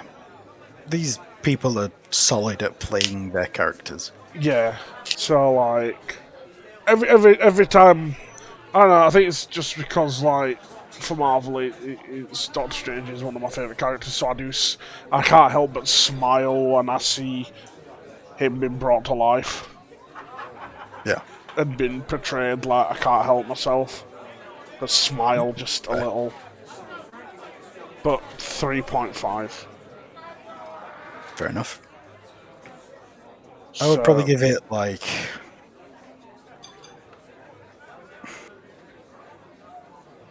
I'd say it was just below average. So I guess a 2 for me, which a 2 sounds harsh. I almost wish I'd said out of 10. But yeah. I mean, out of 10 of 2. Out of 10 of 3.5 would translate in the middle probably to about yeah, I guess out of 10, 3.5 would be my goal. Yeah, we are now in overtime in this podcast, fellas, because the tavern noises have died. I think that's all of the... we're on to the final part, are we, anyway? We are. Yes, that's true. Decision. We're moving on to Player's Choice. Play the theme music, Sam. It's the time of week where we do player's choice. Do. Perfect. Yes, I expect that every single nailed week. it. Okay. Now you have to remember that each time. I will. I'm going to write it down. So this is the part of the. In fact, I've spoken too much. Go on, somebody else. Go on, Sam. players roll. Well, the player's choice will be we assigned ourselves a number, and we will roll a d3 on our handy little dice rolling bot that we also use for D&D. Hashtag D&D for life. Whoever gets the roll, like whoever the number, like if it lands on a number and that number is assigned to us, we would then choose which either movie, TV show, or anime or video game that we have to watch and basically experience. I think we agreed as well, just to add clarity in, say if that number on the dice roll landed on, say, me, I've already had, like, my week's choice. What did we settle on first? Another dice roll, or I just outright decide who? Like, I don't think we settled, to be quite honest. We'll roll and see what happens, and we'll decide. We'll roll and see what happens if it did land on me again. We will tempt fate. I would just probably roll again, personally. Like, I'd roll then between you two. But anyway, so who wants to do the roll? Who did it last time? Me. Go on, Martin. Okay, where are we doing the roll? In the bot, in general. Is it brainstorming or brainstorming in our server? It's not in general, so you'll have to do it in memes and shit. We're a well-oiled machine. We are. All right. Roll. D3. Are we ready? We're going to dive this. For this roll. Martin is number 1. I am number 2. Sam is number 3. Woo! 3, 2, 1, go. Number 2. Number 2. Nick, it is. Me. Nick! I'm Pooh, number 2. So, I was torn for this. I'm going to kill. That would be very funny, because that would mean I don't actually have to play it myself. I just need to get you guys to play it and give me your reviews. Yep. But I was torn between game and TV show for this. Okay. Right. I won't spoil what my game was going to be, but I had a couple of things in mind. But I'm going to throw the ball out and go for TV show. Okay. Ooh. So what I want you to watch, by any means you need to, I believe it is on Prime Video if you feel like paying, or it's on Now TV, or Okay. I've got them on my computer and I would happily stream them. I want you to watch Banshee. So, Banshee is a TV show about this guy who gets out of prison after like a 15-year stretch because of a diamond heist. And he goes to find his ex-lover/partner and realizes she's living under a different identity in a completely different place, and that she doesn't have the money from these diamonds because she didn't get caught, he did. Yeah. So, and through some, we'll say a mishap, he ends up becoming the sheriff of this small town. And it's basically about how an ex-con is going to run this town as a sheriff. Right. All right. So yeah, I don't expect you to watch the entire thing or even an entire season, because every episode's like 50 minutes, I believe. Okay. But I want you guys, before next week, to watch the first 2 episodes. Stu? All right, then. Oh, don't you worry, I will. In fact, no, we'll say 3. Yeah, 3 is a good one. Daily stuff watch 3 episodes. Depending, I think if we're picking animes are never an hour long, but a show, if it's an hour long, first 3. If it's 30 minutes, 5. Yeah. I'd say it's a decent amount. Okay. Yeah. Because you give it a good proper go where you've got into it properly, then you know what the deal is. Yeah. Sounds good then. I've bookmarked the name of it, and I will watch it. Same. Expect some DMs of just random things. I am open to watch this how we watched Legend of Vox Machina on the movie night server. Me just streaming it over Discord, so we can all just watch it together with snacks. Sure, yeah. If we want to book something in properly, we'll get that sorted. But we'll I guess we'll discuss all the fundamentals outside of the podcast. Mm-hmm. Yeah. Sounds good then. That concludes a very bumper session of the podcast. That is a podcast, I say every week, and I will continue to say every week. Aye, it is a podcast. Judging by the silence around the tavern is closed. We are here after hours now. Yeah, so we can't order our pints, so we're going to have to can't get kicked order out. my drink this week. Damn. Do you know what? It's worth a try anyway. So till next week, I'll see y'all. Barkeep!